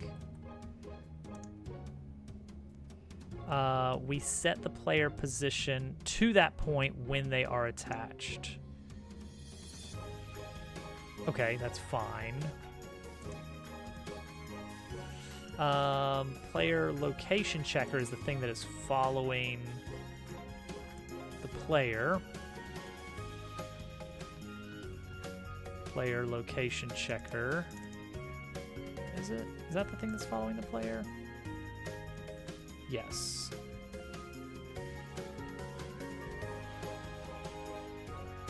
So we need to... so what's player follower here? Follow target and player follower. Okay, player follower tries to get as close as possible to that point. So this right here, the actual area where your gear can hit, I think we just want to move that into here. That might be all we need to do. Let's find out. And that is tracking this pretty well. Yeah, that seems to have done it. That seems to have fixed our issue. Okay.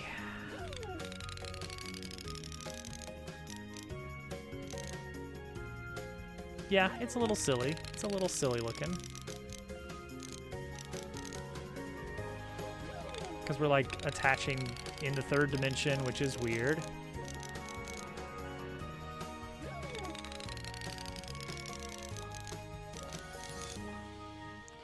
It wouldn't be hard for us to take these curves and tilt them like this.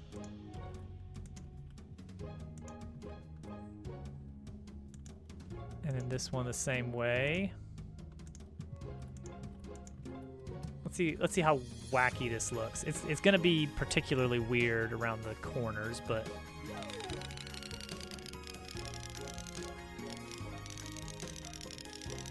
there we go. So we've still got something we can kind of make it work a little bit more. We just adjust the tilt on these.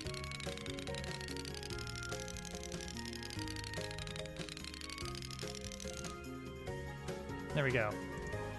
Okay. I guess that works. Hide this. Hide this.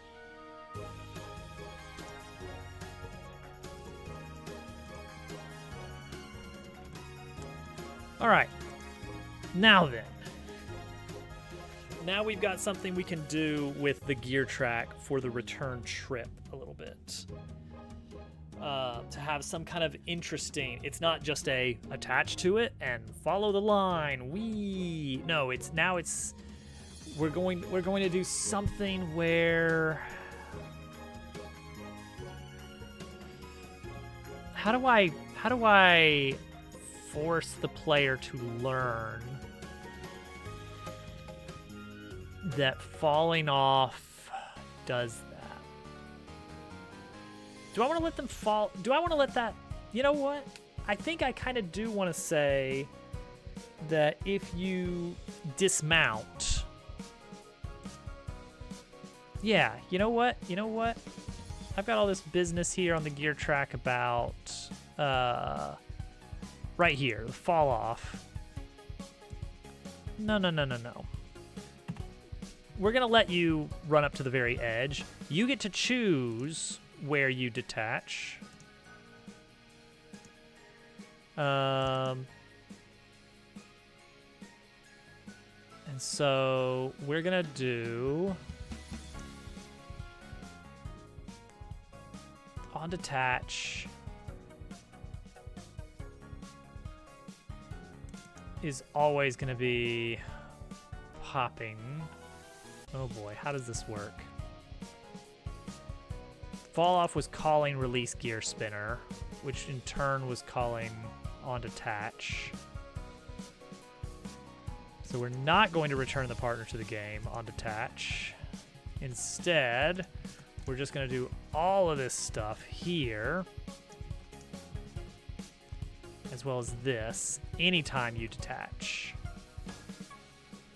Let's try that.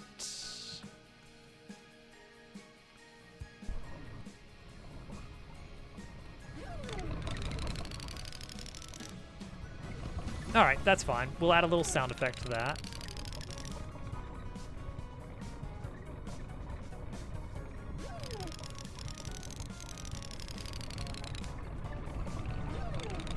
So falling off.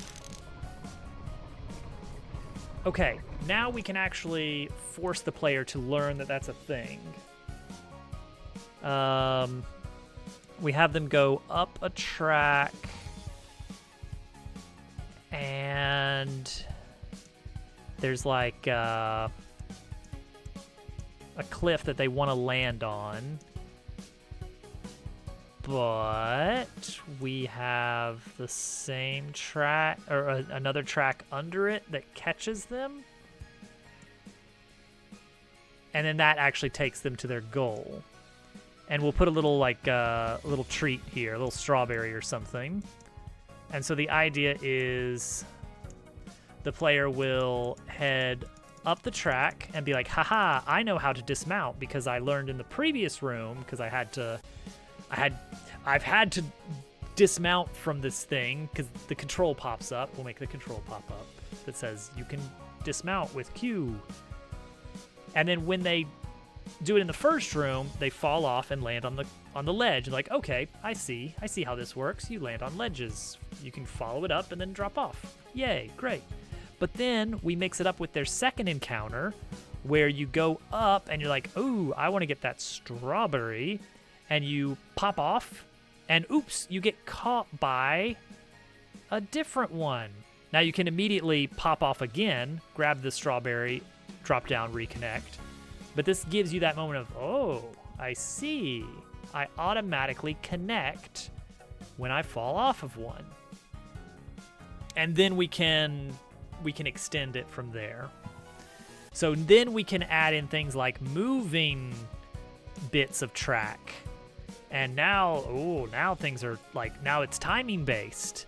We can add something where, I don't know exactly, something where the track moves, and so you've got to attach at the right, like the piece of track that you're trying to attach to is like moving up and down. Something like that. We'll see.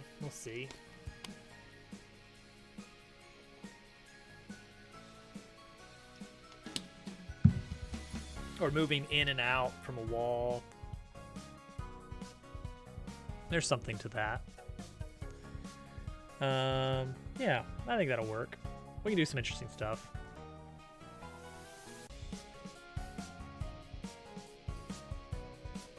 Yeah, slowly moving bits of track. Oh, put this on a water wheel. Put this on a water wheel. So there's a little bit of track, and the whole thing is spinning because of water coming down. And that fits with our theme a little bit more too, because there's a little bit of water power, hydroelectric stuff going on.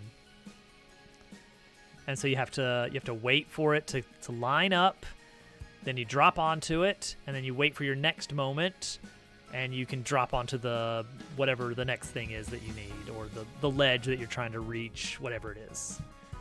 Yeah, that's cool. That's cool. Okay, so we got some cool things we can do with this new ability now. By that little change of fall off, took a little bit to straighten out, but we got it. Let's build a room before stream ends. Please. So we were thinking this room here, but then there's a way back with gear tracks.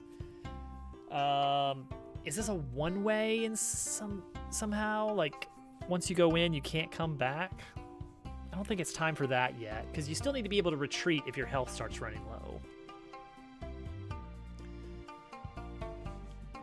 So this probably isn't the room for that. I want to have a room where...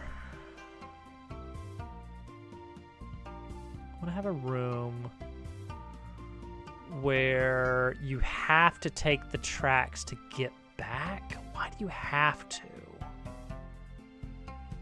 The only reason that would be the case is if it was a one-way area. And this is not a one-way area.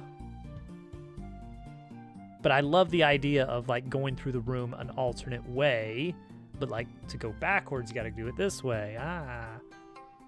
But it's like, if I got here in the first place, why can't I just go back the way I came? If I'm allowed to retreat, why can't I do that again?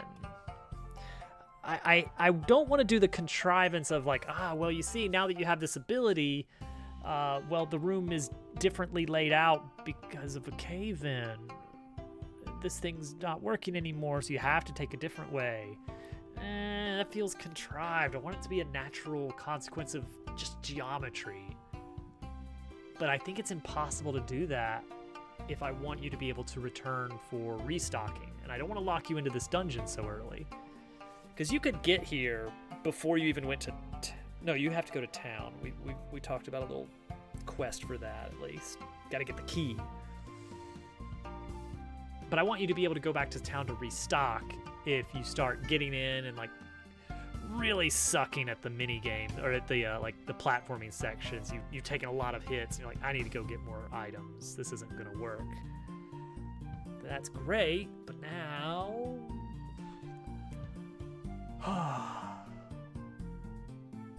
okay, got it. You come in from a different path. This is the room, but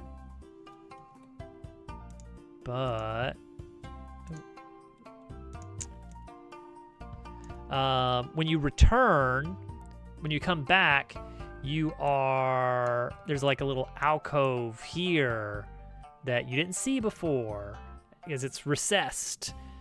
And I don't know, maybe there's like a bunch of like wooden planks here that prevent you from walking off the ledge to explore and see it. But this has the little ledge thing that you need, and then you can like snake around and time your movement or whatever. There's maybe a path on like a moving platform that goes back and forth.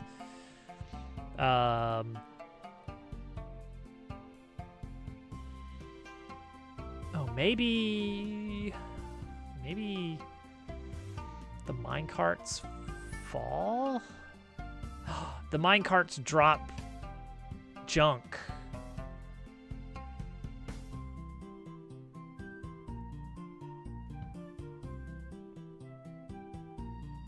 Like, that's what's happening here, maybe? It's like a processing line where the minecarts are rolling along and the coal is getting like dropped through under a chute every time a minecart passes by. I don't know, imagine. So we got a minecart track, and then somehow that's like spilling supplies out here whenever a minecart goes past. That doesn't make a lot of sense, does it? I'll admit that doesn't make a lot of sense. But having to avoid hazards while doing this, that's kind of neat, I think.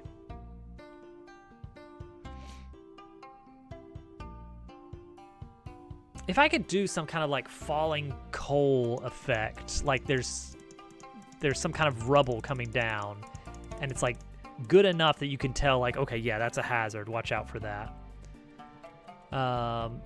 Then that would be really good for this room, because you'd see it in kind of the foreground at first, and then on your second pass, it's like, now this is the obstacle. And you're doing kind of a similar kind of get across the room while avoiding hazards, but this time it's a different hazard, but it's the same one you saw before, or it's related in some way. I don't want to have the minecart just barrel you down or anything, but actually, what if the line went up here, so you're like dangling in front of the minecarts as they're zipping by, and if you take damage, you get warped back to your last safe zone. We'll need to add some code to handle safe zone stuff in different states, because I think right now you could totally have some case. Dig state is going to be weird, because like, what if you enter a cinematic while you're digging? I need to make sure that automatically pops you out when a cinematic starts. Those kind of things are going to be something to deal with, but okay, I like this room now. Dangling in front of minecarts. That's cool. That's cool. I really actually like that. Let's do it. Let's build that before the end of stream, because it's such a great idea.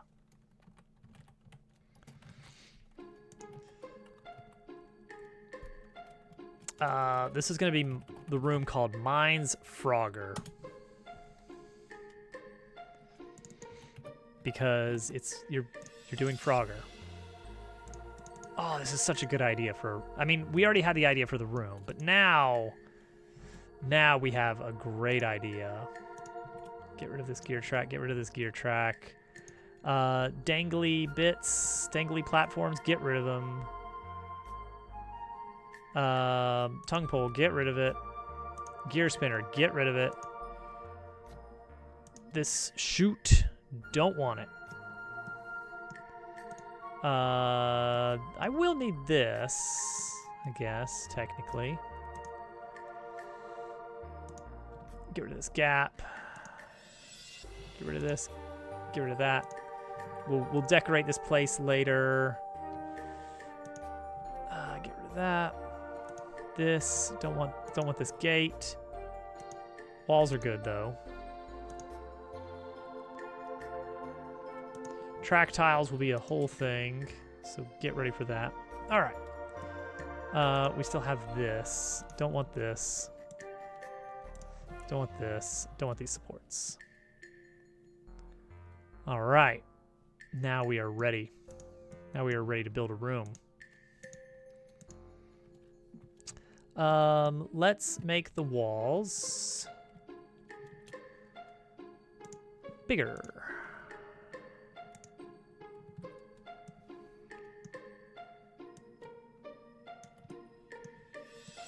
Okay. Good start.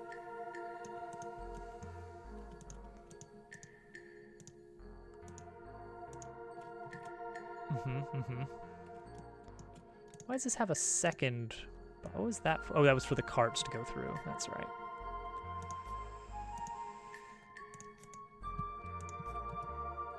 Okay. Bop, bop, bop. Don't need this. Don't need this. Do need this.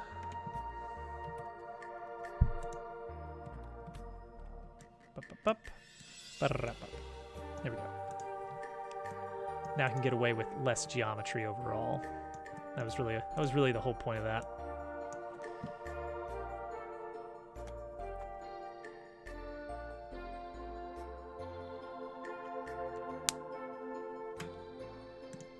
All right. This is gonna be such a cool room. Get these out of my face. Yeah. All right. Do we need the walls to be angled like this? What did we fail on? What code? Oh, fade zone. Yeah. Hello, Dupu.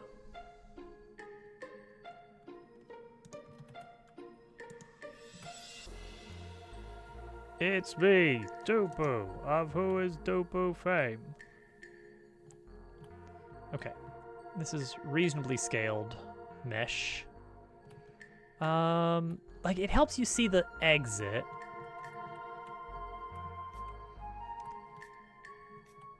So I guess this is fine to have it angled like this.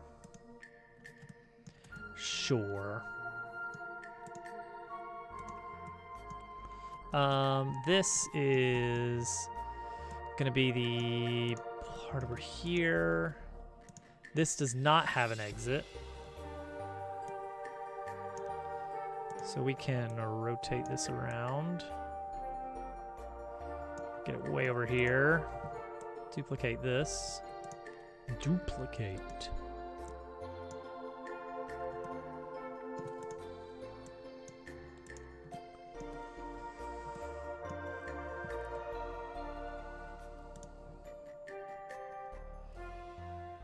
Get rid of the barriers for now. We'll add them back, but it's clutter for now. Okay, so the idea... I know, right? What gives? Unbelievable. Spiky minecarts.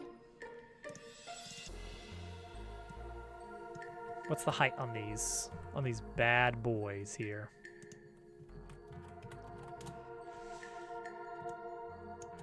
One, two, three. Well, 1, 2, 3, 4. 1.4.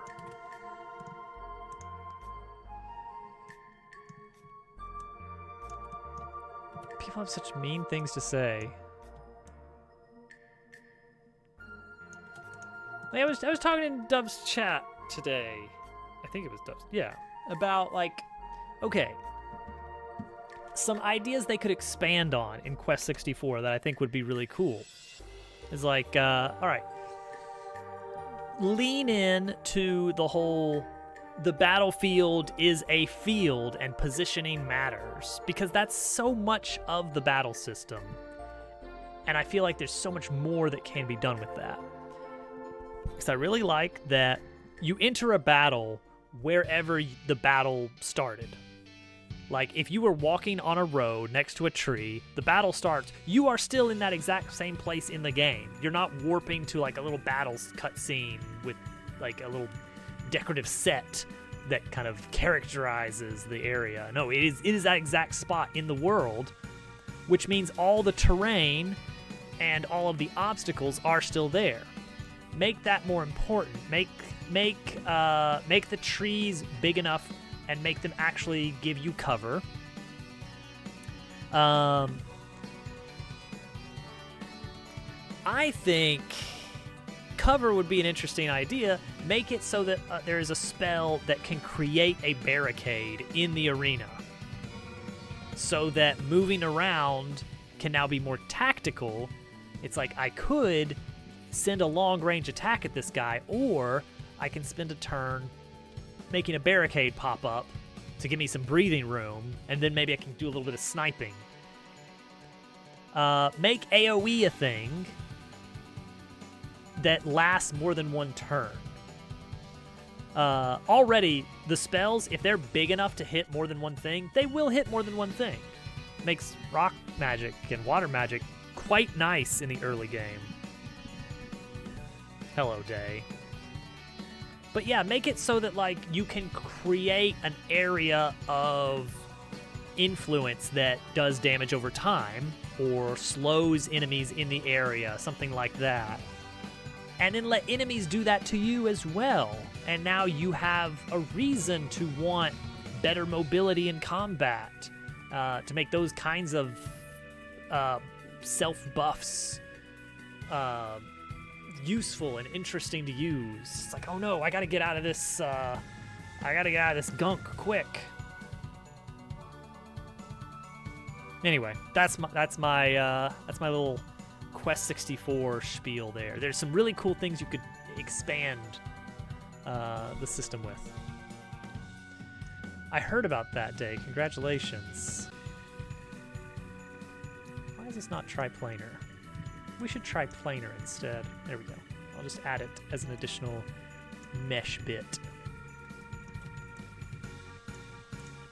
Okay, we're gonna make a Frogger section. Everyone loves that idea.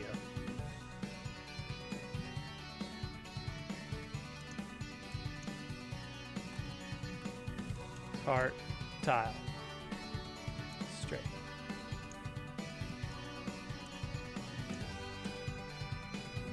Okay, somehow, like, started out with, like, 2, I guess?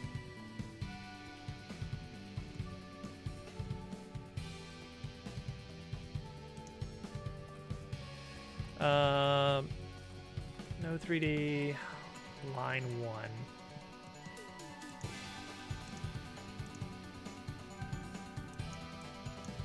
Okay, so line 1 is going to be around here. And the carts are just going to go. And then they're going to go off screen into the darkness. Don't worry about it. I guess I probably do want like an actual cliff here. Oh, you know what? I guess what I want is a variant of the cart tile wherein it does not have, it's rails only. So the idea is like, oh, nope, you can't go out there.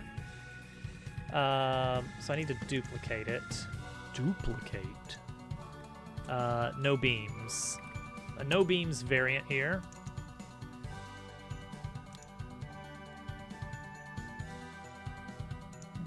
And then that comes back to cart tracks. Duplicate this. Straight. No beams. All right, straight no beams. Get rid of the planks. Done. Wow, it's beautiful. Okay, and now this one. Straight no beams. Line it up. Done. Now we've got cart track, straight no beams. Wait, why is it centered that way? Dang it. Is it supposed to be centered that way? I don't think it is. Cart tracks straight, no beams. Oh, because I added the... Oh, yeah. Cart straight... Cart tile straight, no beams. That's the one I want. Oh, that looks lovely. That looks lovely. I guess we can add another one? I don't know. Because the idea is you're going to be surfing around in front of these as well. So this needs to be a relatively small-ish zone.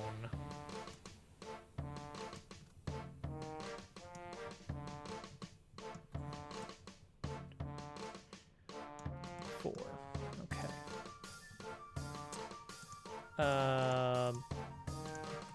Node 3D. Back. Scaffolding. Track wall scaffold is the idea. Except I'm going to just copy these items and get rid of the original.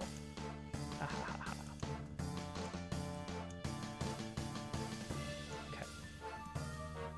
So that's how big we want this.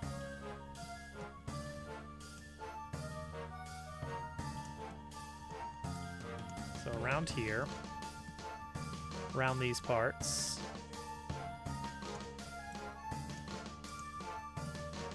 And then we're just going to, it's backwards. There we go. And then I think we could probably have the wall here extend, but then have it carved out a bit there. But that's the general idea. What does that look like? Is that too big? Too small? I'm not in a good spot here. How did that happen? Ah, yes. That makes sense now.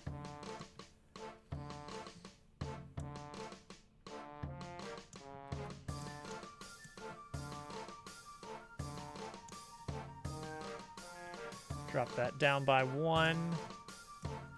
Down by... Oh, 2, I mean.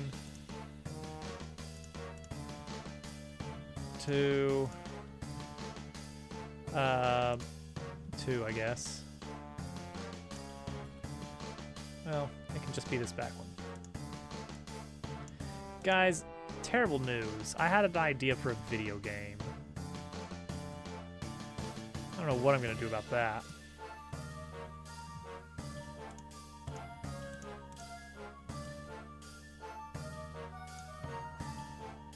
Because I already have a video game that I'm making. You see? Therein lies the problem.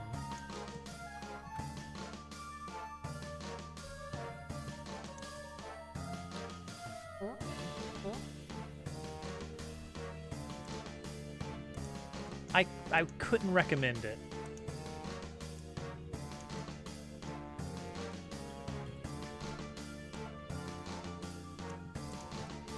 I need to make sure you don't get up here on top of these. I'll invisible wall it if I have to.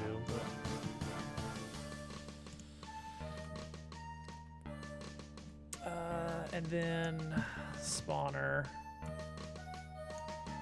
I hardly know her.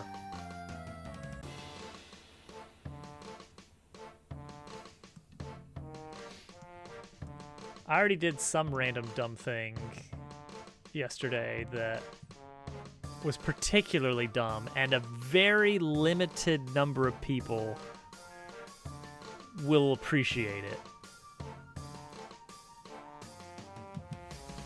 And it's really a coin flip on which people will appreciate it and which won't. I don't know for sure who will, but there will be some that do, and some will have no, like, what was that? And then other people are like, oh, yeah, no, you, oh, you.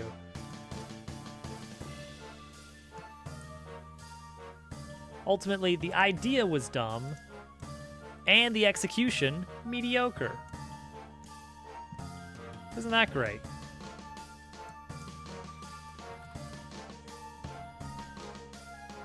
Alright, so we're gonna have a spiky minecart on this.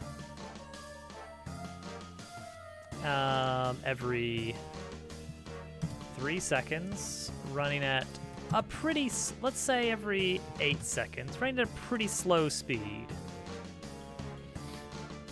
Alright, so this will be the Frogger room.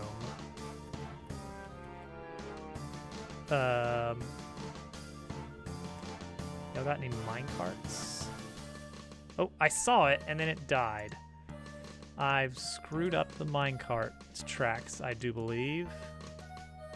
Sure enough, they are not connected at the end. Oh dear. Well, that's not good.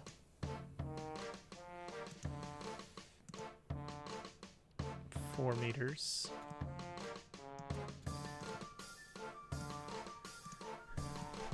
Okay. See, that looks quite clearly not lined up.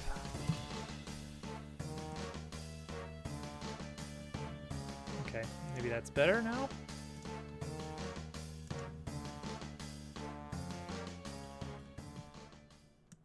No, it's still not connecting.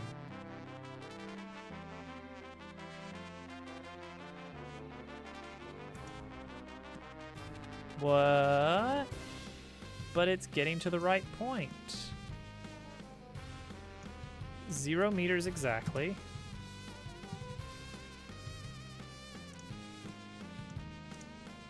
And this one, 0, 0, 4.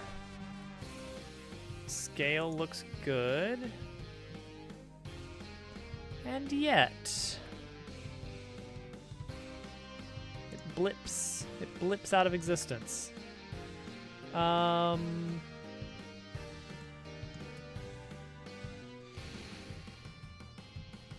it. I gotta do some debugging. Where's my cart updater? Why is it saying no? Jump to next track. Print. Delete.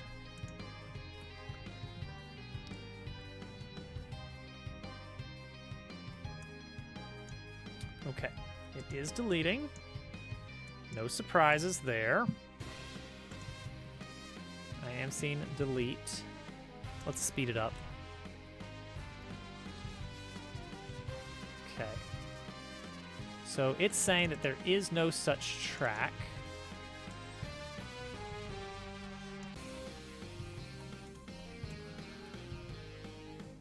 There are 6 tracks total. Good.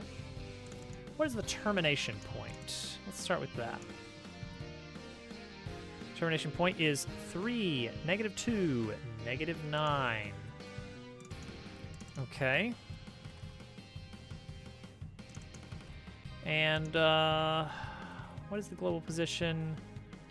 Oh, -9.4 is apparently the global position of the one we're trying to hook into. This one right here? You're saying that's...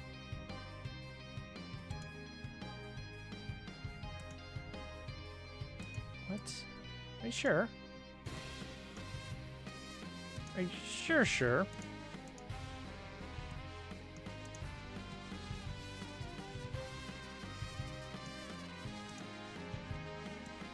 Let me look at this. Let me look at this really closely here. That doesn't look like -9.4 at all. Where are you getting this idea from here? Where is this 0.4 on the... Well, I mean...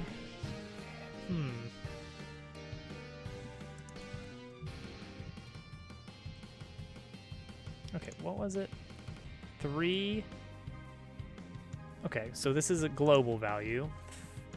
3... 1, 2, 3, yep. -2, yep. -9, 1, 2, 3, 4, 5, 6, 7, 8, 9. Okay.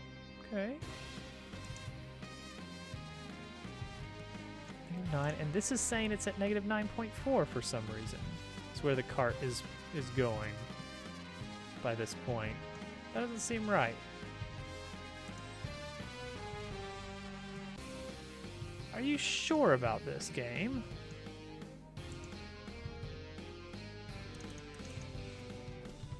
How did we arrive at 9.4 for our termination point? It's... Oh... I see it. I see it. We've been expecting only whole numbers, period. So this will allow us, and this is because there was a case where we had some floating point math that was like a little bit off. So I rounded it. There we go. Oh, it's gone again.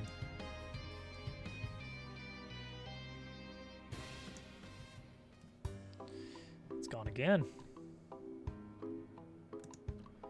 That's better, I suppose, but...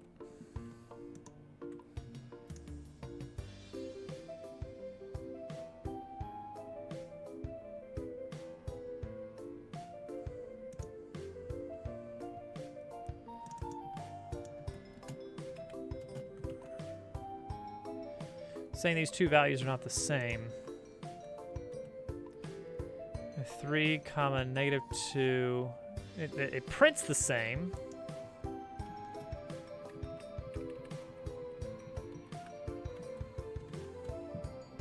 Is the x value the same? Yes. Is the y value the same? Yes. Is the z value the same? Let me guess. False. Okay. What's the difference then? Don't tell me it's 0. Oh, it's off by such a tiny amount. Oh, that's floating point errors. You can't keep doing that.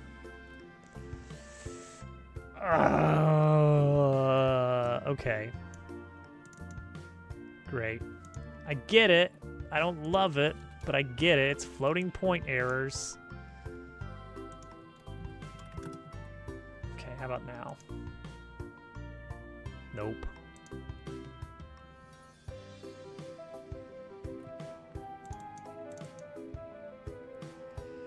Okay.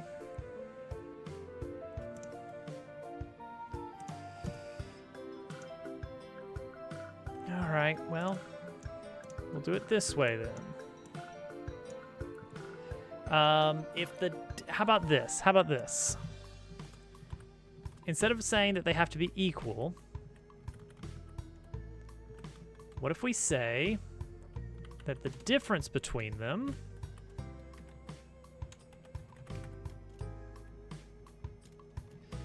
is very small? Okay, that counts. Okay, so now we have this going on.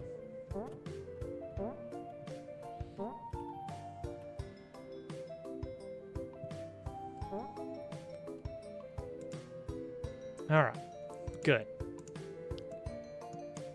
Jeez.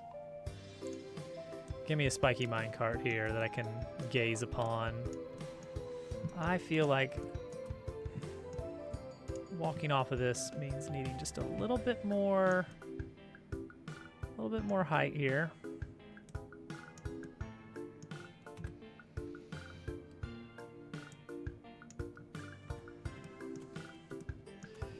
We're trying to get right on top of that minecart.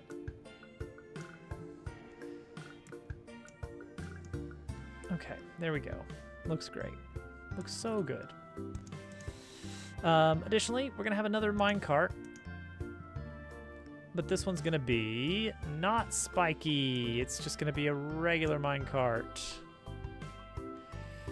which means it needs an offset of a number of seconds equal to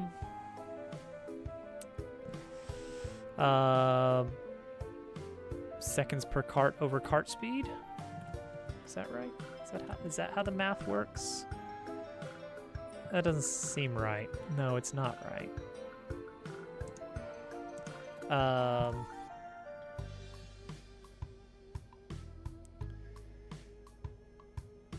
I want seconds. I have seconds and distance per second. Oh, well, see, that's not great at all. And then I need the distance of a cart, which is like 1.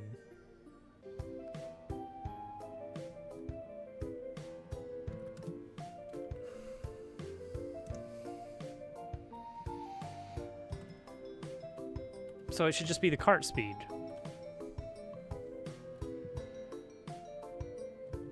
Also wrong. Failed again.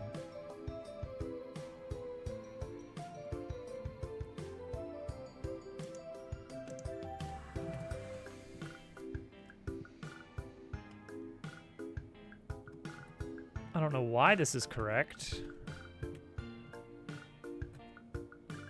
But okay.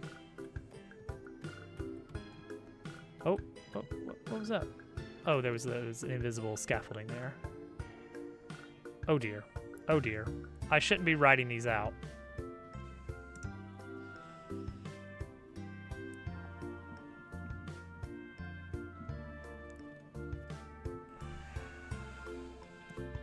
We'll put a barrier. But then again, I also need to be able to ride in, so... there's all kinds of difficult questions that need answering here. Number 1, why can't I just walk across the scaffolding? In the back here. Well, smarty pants. There's a wall there. No, there's not, is there? Let's see, that's a problem right there.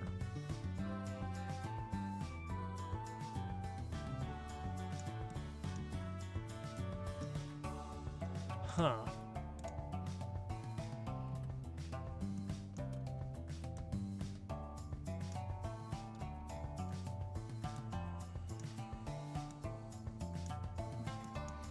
Okay, got that now. That still looks like you could pretty easily walk across that, I'm just saying. All right, increase the solidity so it's impossible. Make it impossible.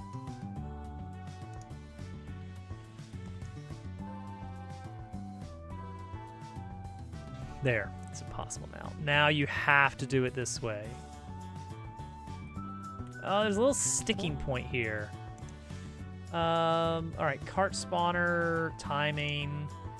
Make that second one come a little bit sooner. 0.9.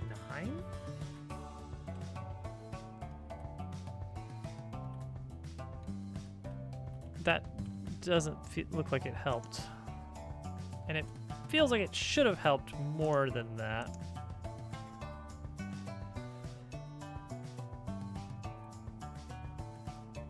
Are these not able to overlap? Is that what I'm seeing here? I thought they could. Layer. They exist in layer 1, but they don't mask layer 1. Well, that's odd. What if I say offset 0? See, that should be the real test right there. Nope, they're still just kind of... Oh, wait, no, there we go. But how? Hey, Bach, welcome in.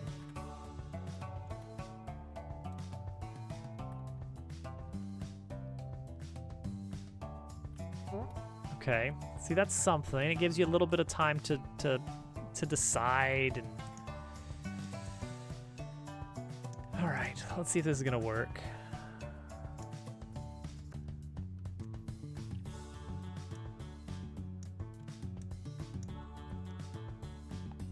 Heck yeah, minecart.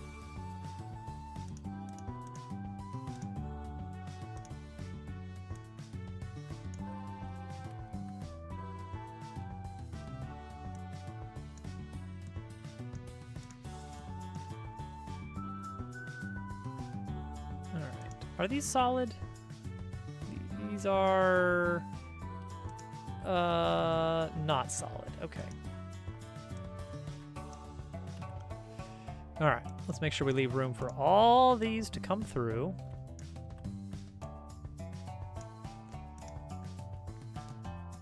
Great. Cool. And then the scaffolding decal.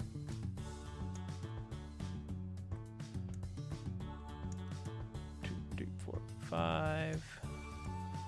This just controls the little gradient shadow back there.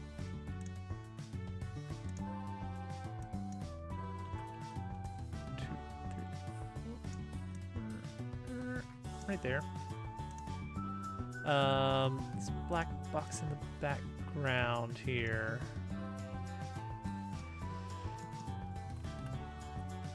This. Oh. Well, what is that one?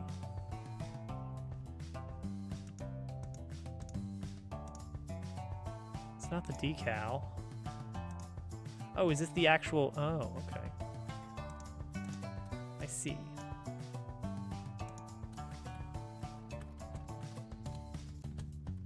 All right, it's just.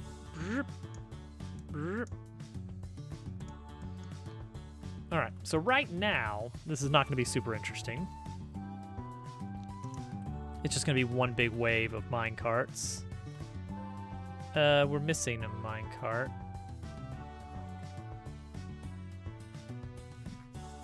Oh, maybe the 0 offset did work, finally.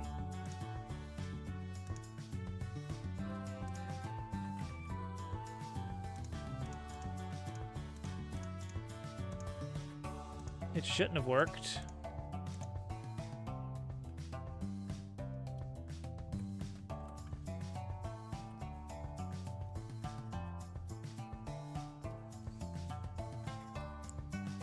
I'm sorry, where is the extra minecart?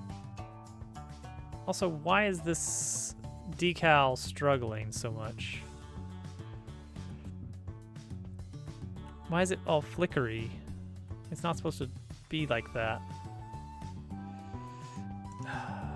All right, get rid of the decal. It's fine. It's fine.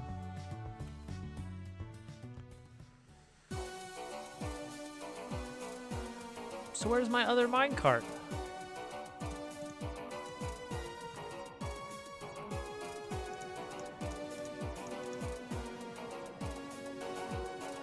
Huh.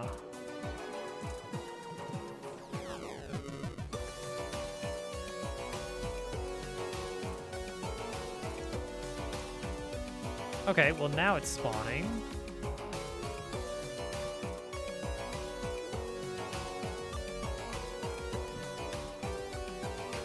Yep, great.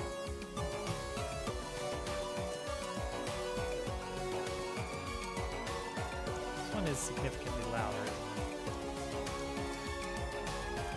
Okay, there's something fishy going on here. It's like it's not saving. There we go. Do we got it? Okay. But yeah, we're getting stuck on it. Oh, and then these actually came together quite nicely. Yeah, see, that's what I want to see. More of that. Can I please get them closer?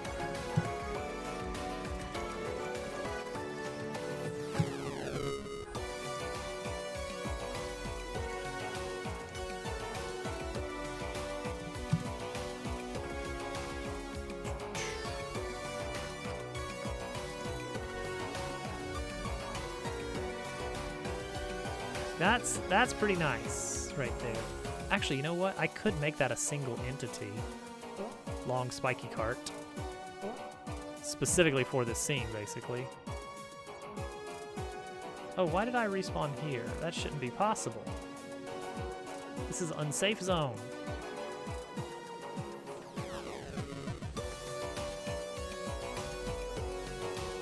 Okay. Add in an unsafe zone. So an unsafe zone is a level that hasn't been cleared. Unsafe zone represents an area where the respawn location will not be set. The idea being that if you are in that zone, it's not a safe place to put the player back in.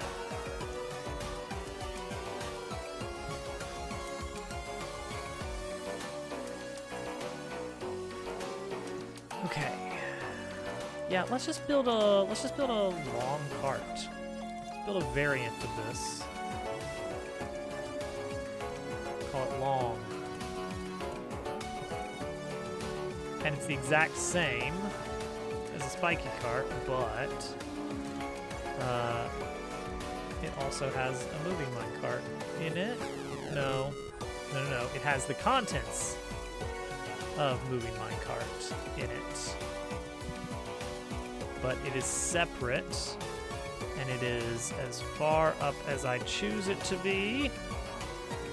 And also, it does not have a second collision shape. It has a single collision shape. Make unique.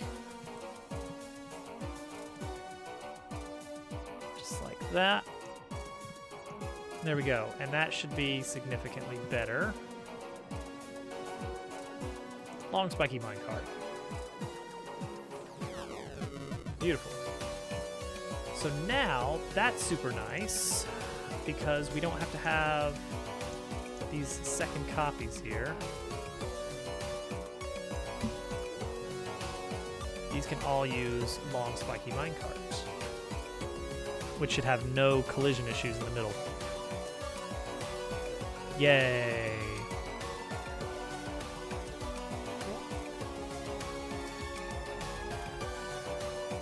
Okay, cool. So now we want to time these better.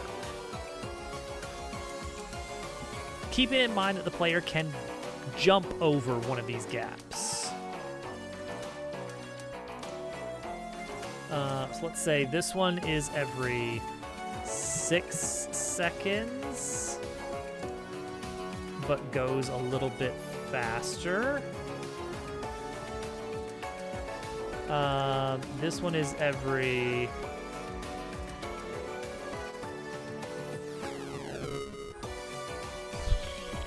6 seconds, but also goes slow. This one is 8 seconds, but faster. I don't know. We're just gonna eyeball it. See what looks good. I just want to see some chaos here. What? These happen to line up. Unofficial title, you better believe it.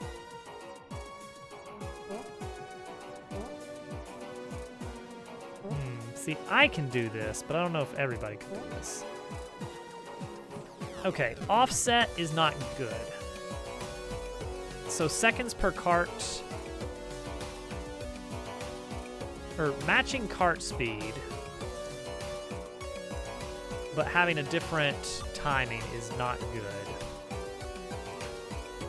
So this one is 3, this one is 3, but they're different.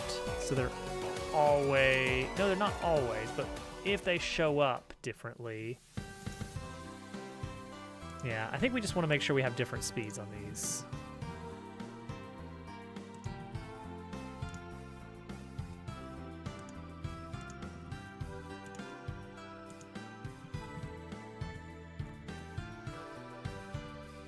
Keeping in mind, we can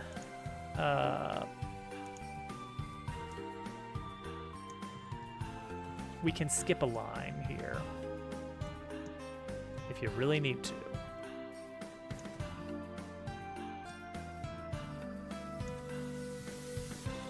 And then we'll have some little fights over here, probably.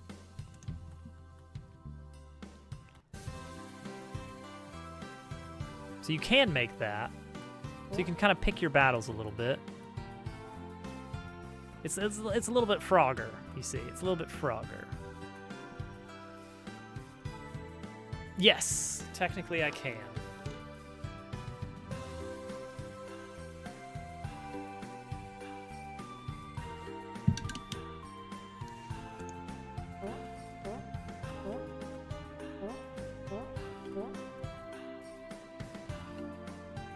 gonna happen if you just ride out? I don't know if I want you to do that.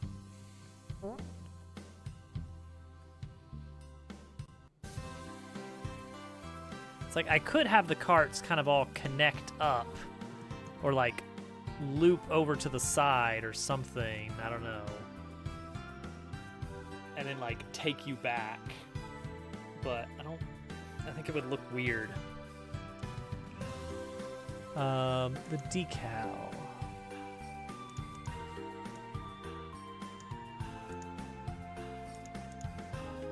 Bring me that decal.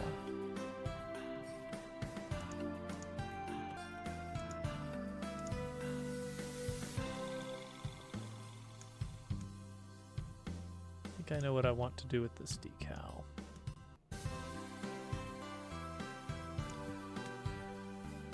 Okay, yep. Now, will a decal work when it's this big? I don't actually know. I don't think so.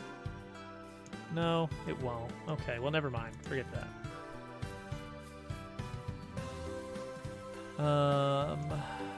Yeah, I think just riding out just counts as a fall. But like maybe a safe fall?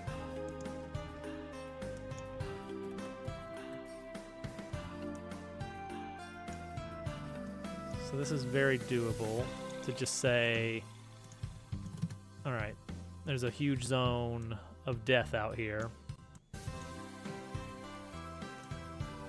If you ride out into the sunset, I'm not gonna straight up kill you. I'm gonna count this as just a safe respawn. You're right to be curious, but no, you can't go this way. Alright, so let's make this zone a little bit bigger. So why not just have this a little bit more like that? Yeah. A little bit more manageable. Okay, so this leaves room for some little fights here. I'm only gonna kill you a little bit. As a treat.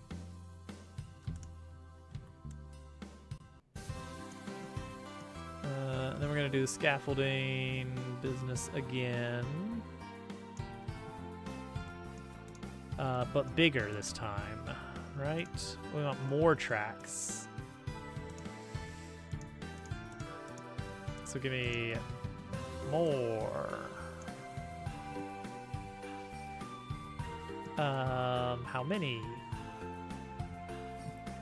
8-track zone? Welcome to 8-track zone.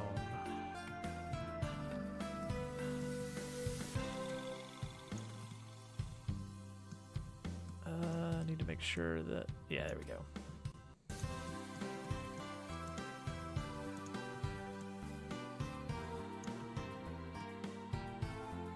Looks good. Maybe just a little bit of a rest here, but not much.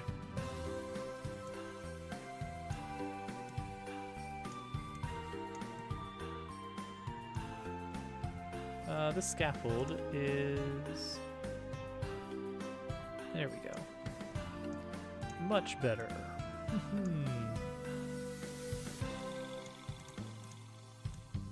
Okay, looks good. Scaffolding back needs to extend. Solidity also needs to extend.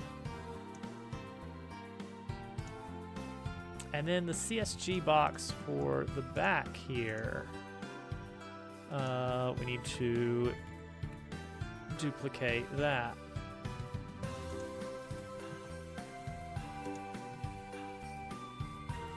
Bring it over. Stretch it out.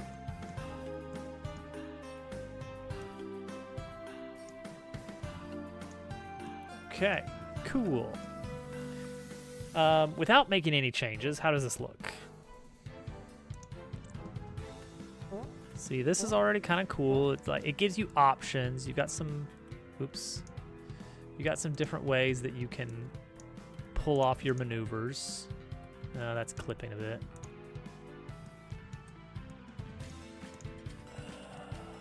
Where is that? What did I see? Oh, it's the... That's what I saw.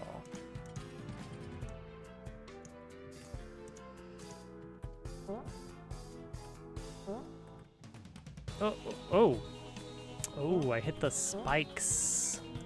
Let's adjust the spiky guys here. Spiky minecart, yeah, look at that. Look at that collision shape on the spikiness. Fall zone, that's what this is.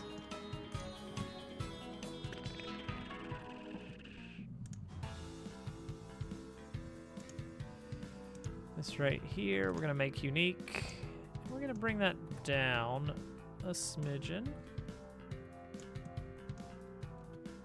Just so it's less likely that that becomes a problem while you are jumping between carts. So that's your easy one, then a little bit of like, oh no, a fight, watch out, oh maybe I can just, gotta go. Ooh. Yep, and now you have a problem, and you respawn back here because this is an unsafe zone. So you're watching for your pattern. You're like, can I make that? Oh, you can clear too. Uh-oh.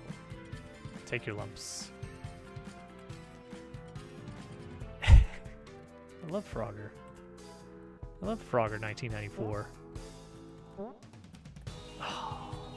Oh, maybe we should give you a little notch down here for getting back up.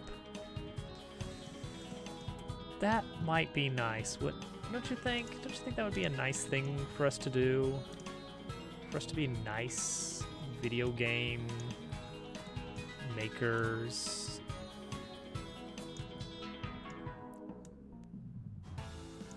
Wouldn't that be swell? Oh, yes. I love Quest 64.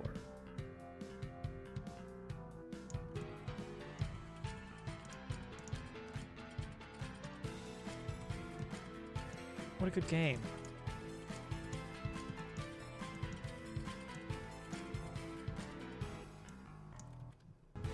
There we go.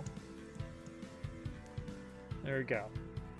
I am a nice video game maker. Whoops. I am bad at CSG.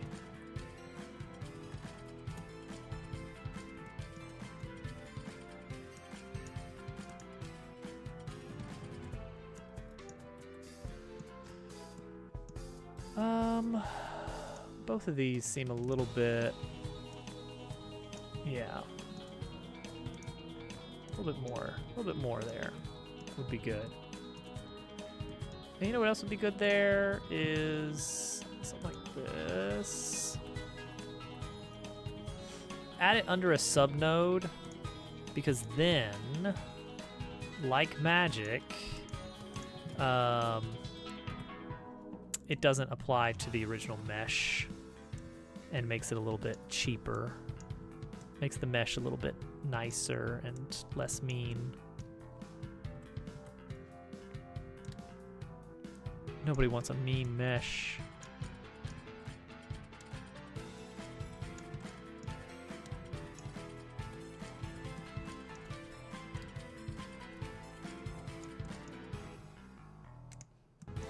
Okay, see, I made it like a little step.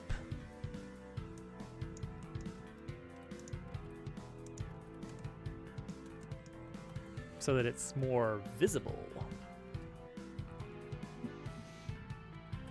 So you'd be like, oh yes, I see. That one's easy. And then now it's like, oh boy. Ugh. Can't go up there. Who can put this is gonna be the ask your older brother to help section, isn't it? I need to be a little bit nicer here, I think.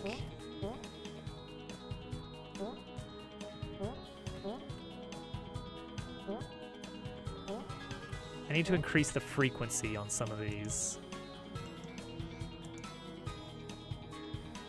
Okay, so like this line, cart spawner, increase the, let's go 5 seconds per cart on this one and 5 seconds per cart on this one. Add a midair. Now we're talking. Now we're getting to the real meat and potatoes of video games. Midairs. See, yeah, this is a little bit more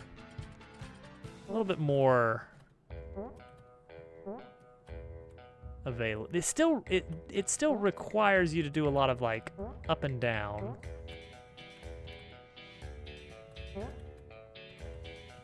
The idea is that if you just ride it out, you warp back but without taking damage.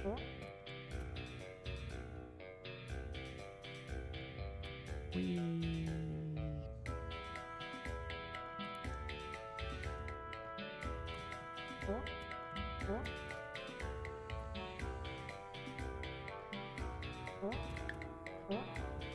This feels like it's gonna be hard. This section will probably get a pretty big nerf, I think.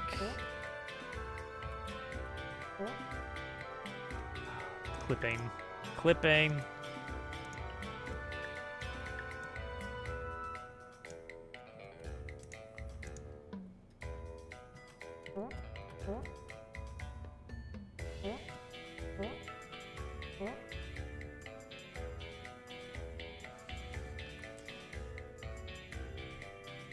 No, Mr. Fox, I expect you to die.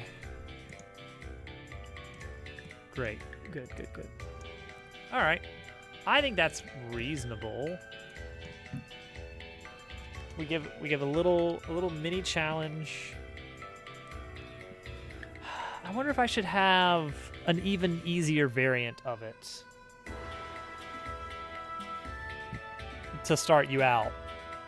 One that's just a single line of carts, but it's far enough that you have to make the jump. You can't just jump the whole gap.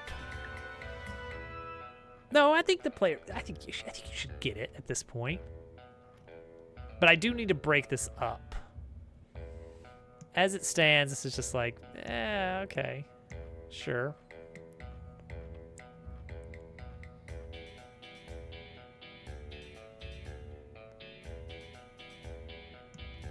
Oh, you know what I could do here?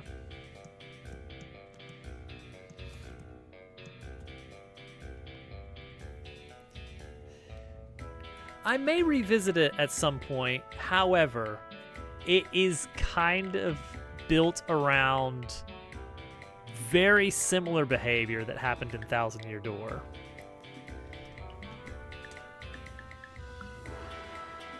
Currently, their logic is basically go towards the player if you're too far away from the player, and if the player is higher up than you and you are touching a wall, then you should jump to try to get closer to the player. That's the extent of the logic. It's basically, player is above me, and I am brushing up against a wall. Therefore, I think I should jump.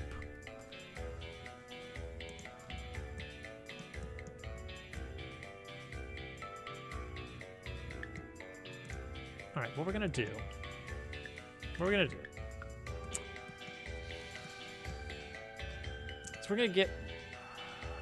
gonna bring this down. We're gonna bring both of these down.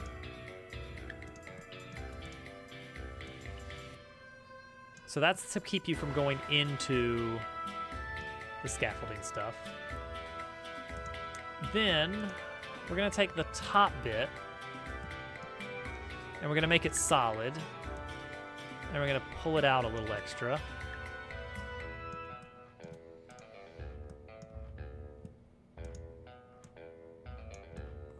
And then we're gonna make it so that you can't quite get up on that side, but you can on the other side. Therefore, thereby creating a little natural one-way gate.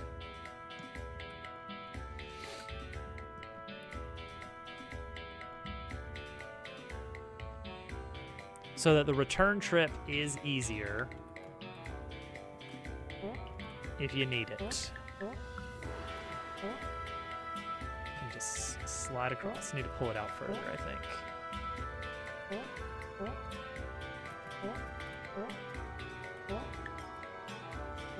Boom. Look at that.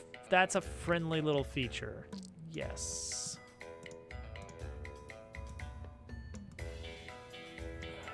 Turn collision on that one as well. I don't trust it.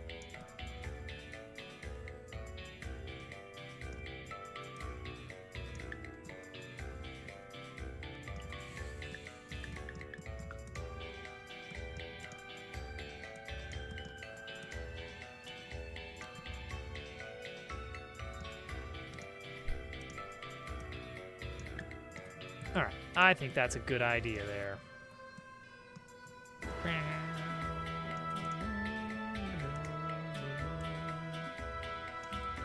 Then a little bit of fights.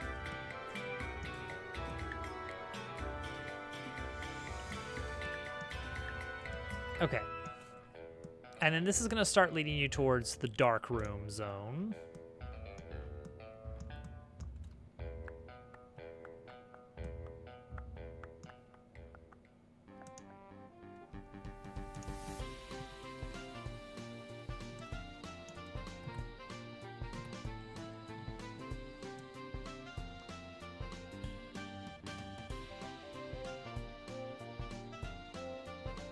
Exactly where we'll put this entrance here. It doesn't really matter that much.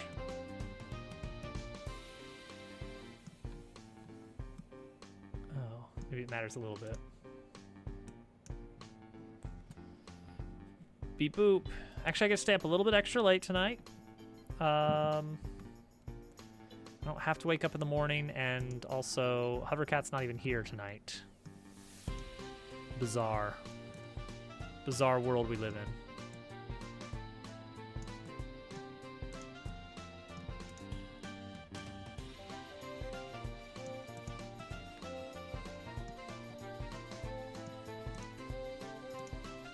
Let's pull this further and further.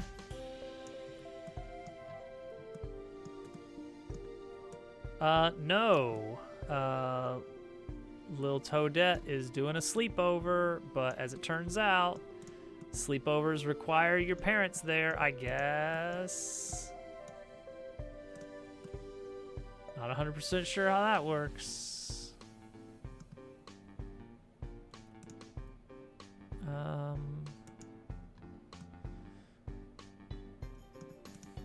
It's a little different.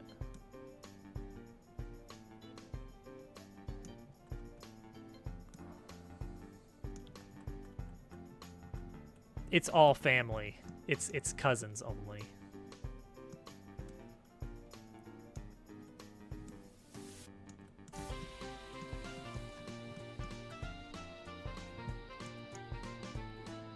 Just is what it is.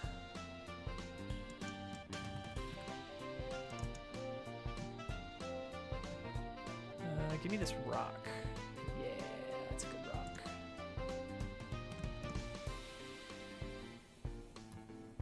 Let's see here. Let's have this be rock divider. We'll apply a little collision bit all our own for it.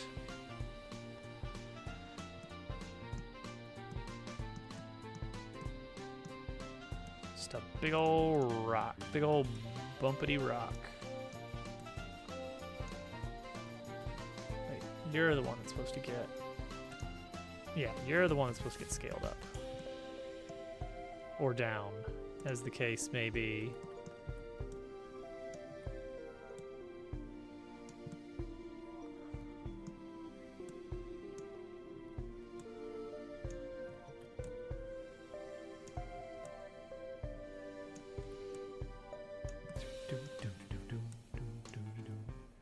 What's the theme of chapter 2?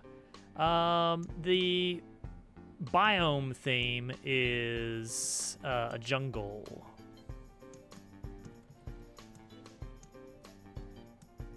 mechanics theme's a little bit different for the dungeon.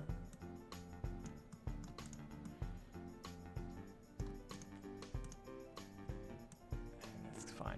It's fine if we do this here.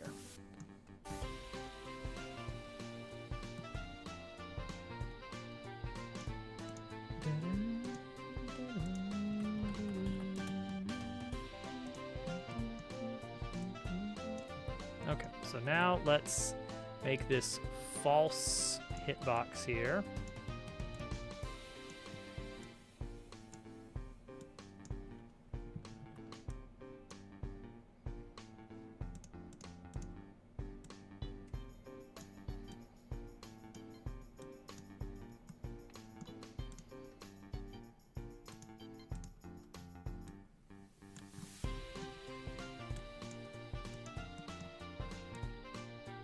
Great.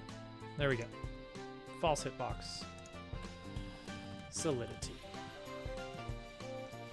So you're going to pop out in this room when you have the new zippy gear track maneuver ability. And that's going to lead you on a track that's going to pass you in front of these carts. So we need to make sure that there's a way for that to work. That when you take damage and you are attached to a gear track, that somehow it can zip you back. We'll figure it out.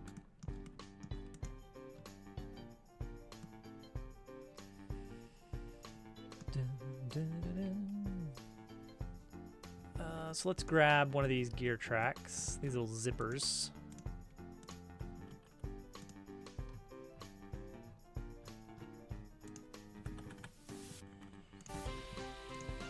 Put this under gimmicks. Make unique.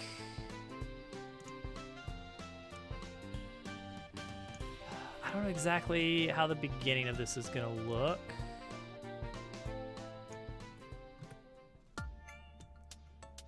But something like this. Of like, just a very obvious, yes, connect to this, please. Followed by who knows what kind of shenanigans.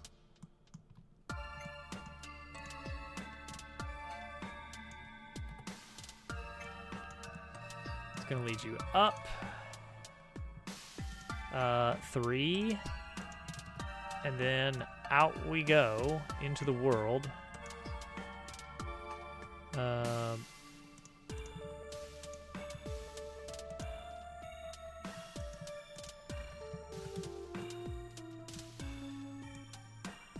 So this is going to start leading you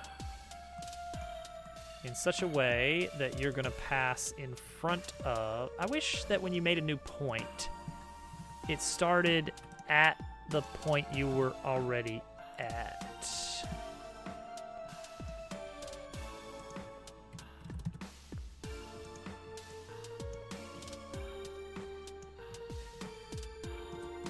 Okay.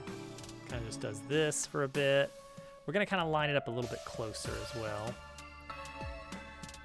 So let's try that, actually. Not right there, because then I'm worried that you'd be able to somehow finagle your way back onto the main thoroughfare.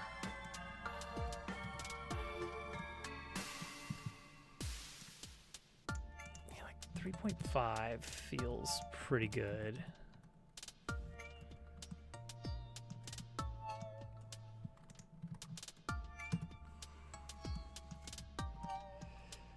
Okay, and then towards the end, where were we? Negative, let's say negative 40. That's where we were at. Negative 40, 3.5, 3. Negative 40, 3, 0. And then that's where you can dismount. So we'll have some kind of like decoration here, so that it kind of blends in a bit more. Okay. How did this happen? There we go. All right. Yeah, let's add some curvature to these. Or actually, no. Let's just get you in here somehow.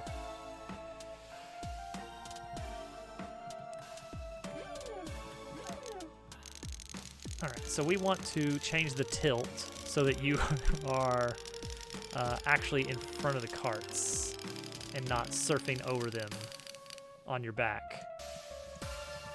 So let's mess with that a little bit. Tilt. There. How much tilt is that?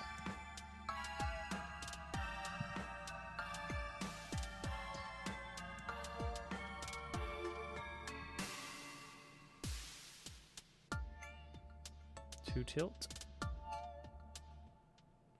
What does that tilt amount even mean?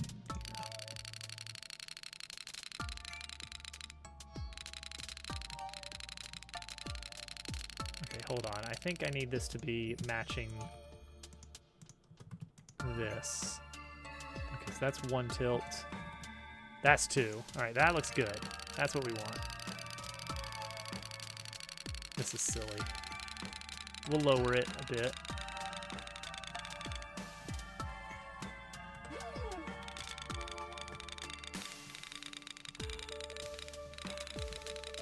That needs some softening, of course.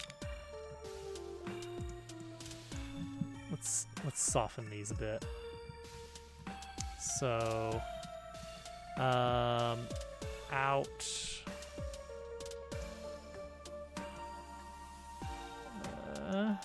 Sure. In. In. Tilt. Tilt and tumble. Kirby.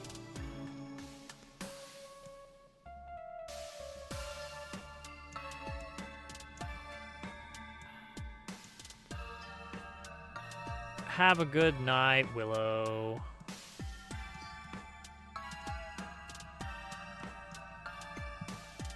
Eventually.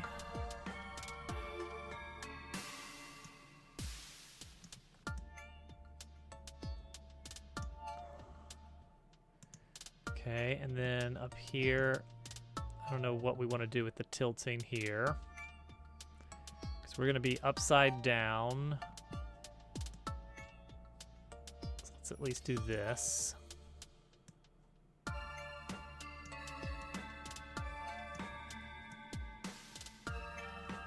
Round it out a little bit. It's a silly one, but I think it'll be fine.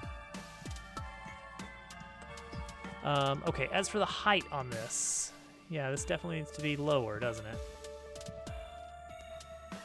2.5. Oh, wrong one. Right now, is it negative point? No, it's not. -1 would be down here.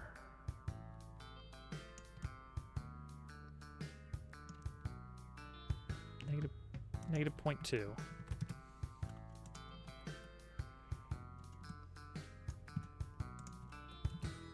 Okay, where does that get us?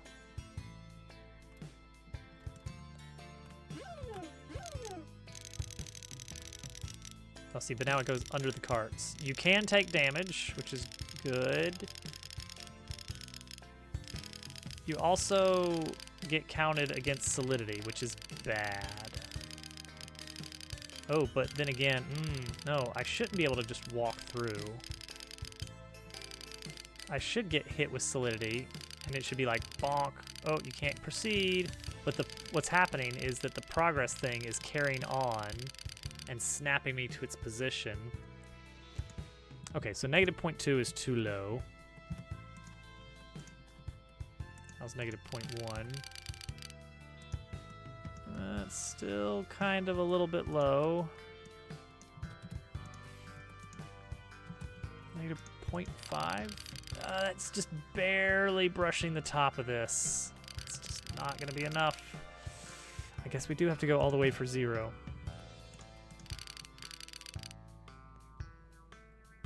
Okay, maybe we have to go for positive 0.5. 0.1. How's that? Okay, there we go.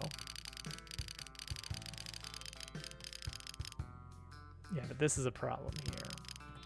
It's that I'm just bumping through these. So solidity. So I don't know. It's like, I guess I need to do some kind of is on wall check here. And say that, hey, if it's bumping up against a wall, stop. Don't move it. Only let the path follow move according to speed. Oh, not cart spawner, gear track.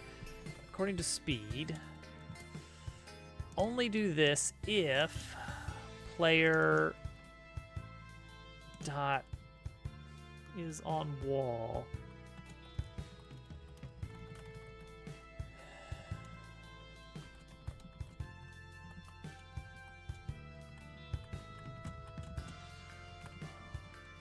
See if that helps. Can I bump through? Okay, good. That stops me.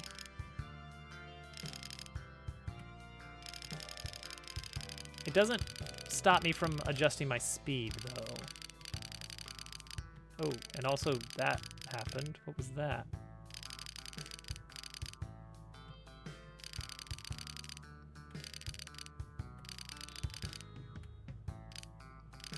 Huh.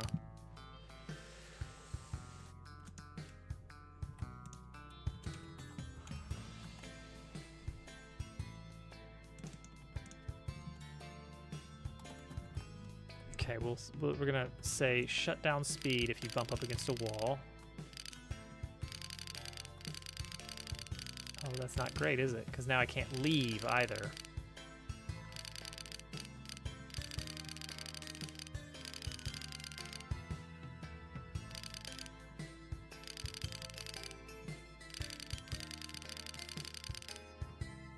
Maybe I should dampen it up to a point. So if absolute value of speed is greater than, I don't know, 0.2, let's say, then speed equals move toward 0.2.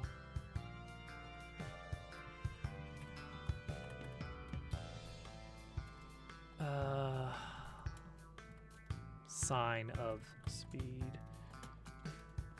times 0.2 at a rate of delta. Sure.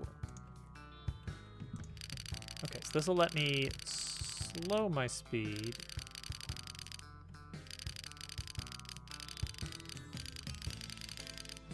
It's still not letting me It's not letting me bounce up against it. Is there a way I can do that? Of just like, say, if you hit a wall, then inverse speed? What if that, how's that look? Times equals -1. Sorry, you guys can actually see what's happening here and here at the same time. That didn't look like it reversed my speed at all.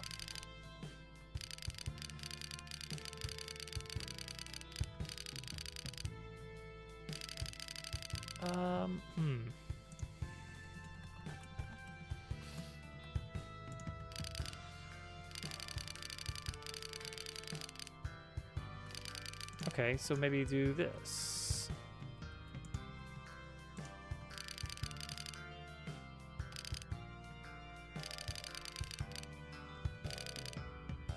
It's like wiggling me back and forth.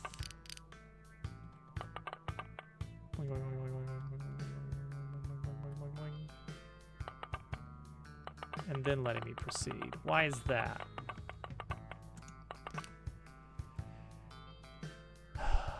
Because at the moment I hit a wall, I guess I'm still...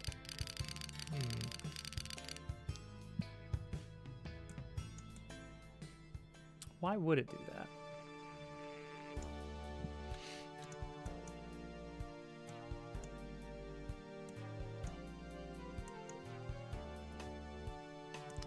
So I'm saying if the player is on a wall, invert our speed here.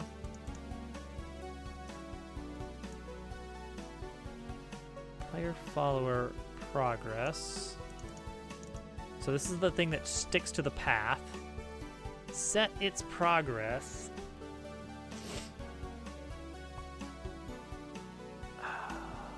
Bounce it back.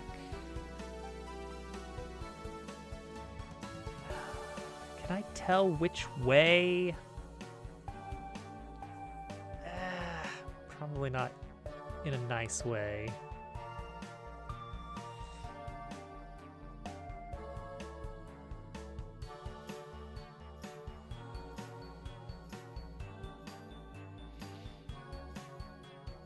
What do I do with hitting a wall? Also, why is that counting as my solidity? Where's my solidity here? Let's go to the player class here. I can't stay up too much later, though. I gotta remember, even though I can stay up a little bit, I do still need sleep also. Collision shape. This is my collision shape. Okay. So let's make a mesh instance. Capsule.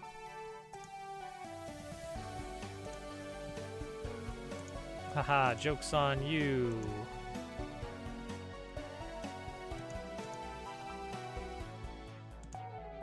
Height. Okay, so there's our collision.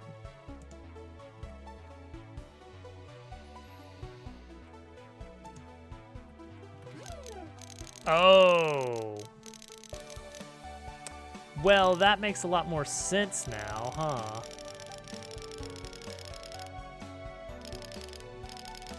How about that?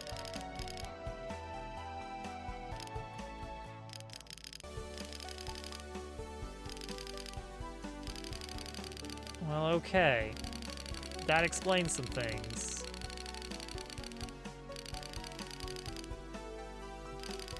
How silly. I'm glad we checked that.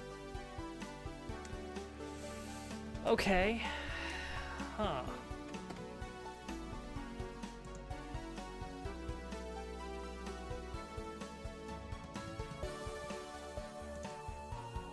Yep, we're setting the sprite rotation override of the player.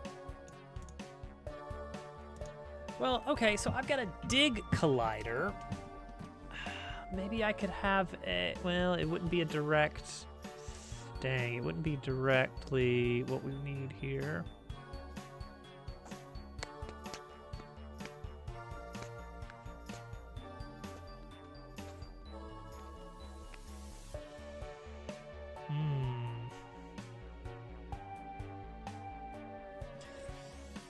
Oh dear, okay, rotate the actual collider as well, but only when attached to a gear.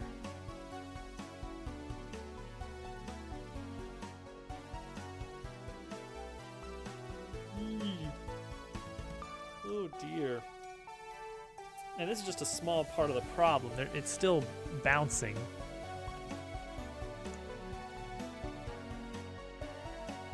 Wiggling on it. How can we make that match?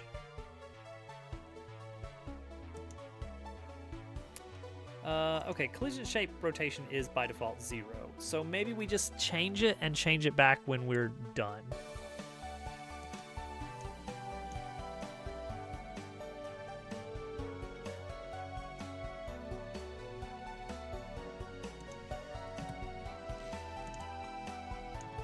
Let's try this.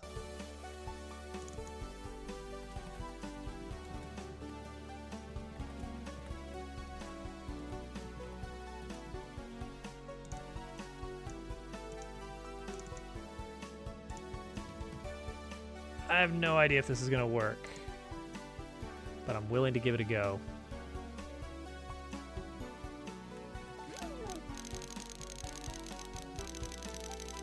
Almost. Okay, well, so there's a problem there.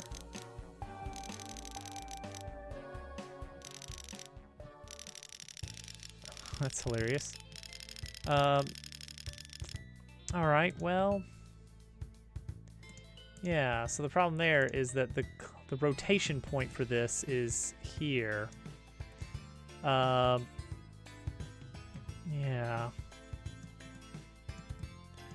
Can I do rotate around a point?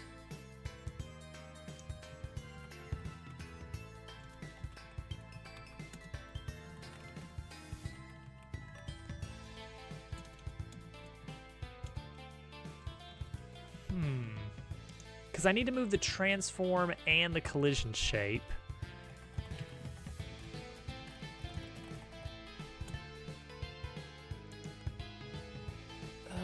Let's see here. How do I do this?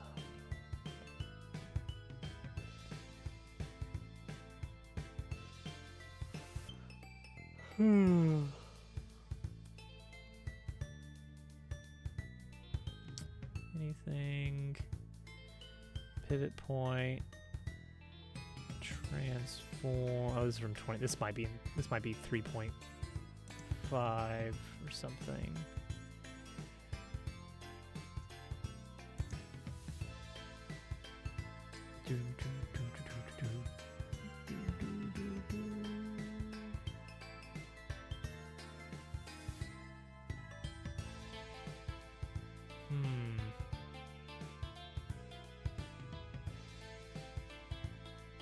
Yeah. So one possible action is to reparent it, rotate the parent, and then unparent it. Which is awful, of course. I hate that so much. But I get it.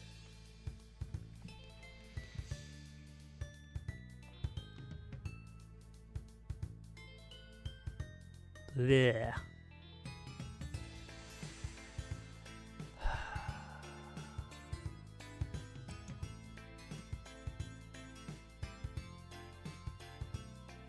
But yeah, it's like I want to set the rotation up from here, I think.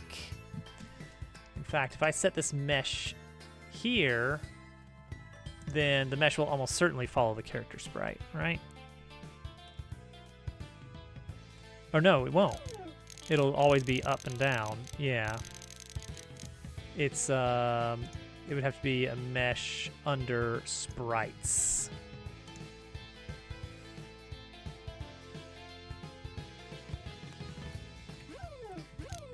Yeah, that would be ideal. Difficult, but ideal. Let's just set up our to-do for this. Gear track. And then, so we got the main route of this room in place. Now it's the reverse track here, which needs its own special thing. I could so easily get around this by saying, oh, you're never going to have a case where you're going to bump into Solidity while on a gear track. And then I'd be done. It'd be easy. But no, this is what I've decided to do. Great. Need to make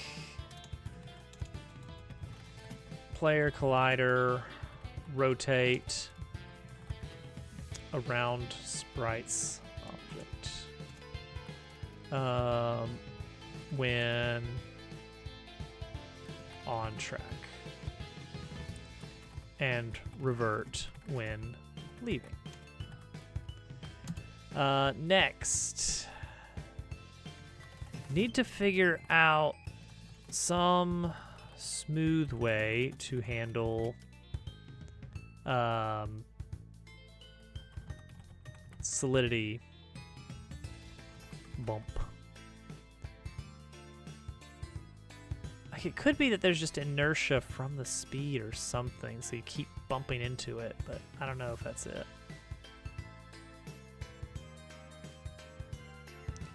Like maybe I could make it that on Solidity, reverse the speed and set like a half a second timer where you can't reverse speed again. So that it bounces one time and then it's done.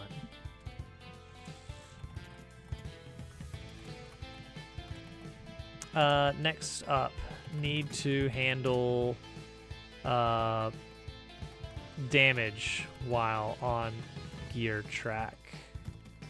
Safely revert to start of track.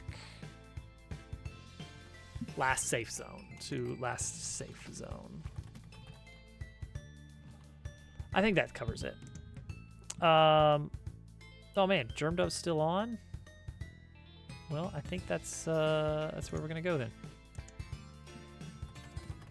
All right, I need to get some rest. We stayed up an extra half hour tonight. Wow, so much extra work done. I think most of this is figured out. Greedy little core boy. Some of it is a guess, like this might work, but we'll see. This is pretty cool. I think this room needs some good decoration, obviously, but like functionally this makes sense. We've got the one-ways. We've got an interesting little challenge, a little bit of ramp up of the challenge, and then a little inversion on the return trip. Because you can't go back the way you came when you come back here. But this is going to get you, this is what's going to get you back going the way that you need to go. This is where the paths meet up. It's right here. And then you have to like backtrack through the rooms from there. So that's fun, that's neat. I like it. All right, everyone, have a wonderful night, and I'll see you Sunday. Whoa, cool.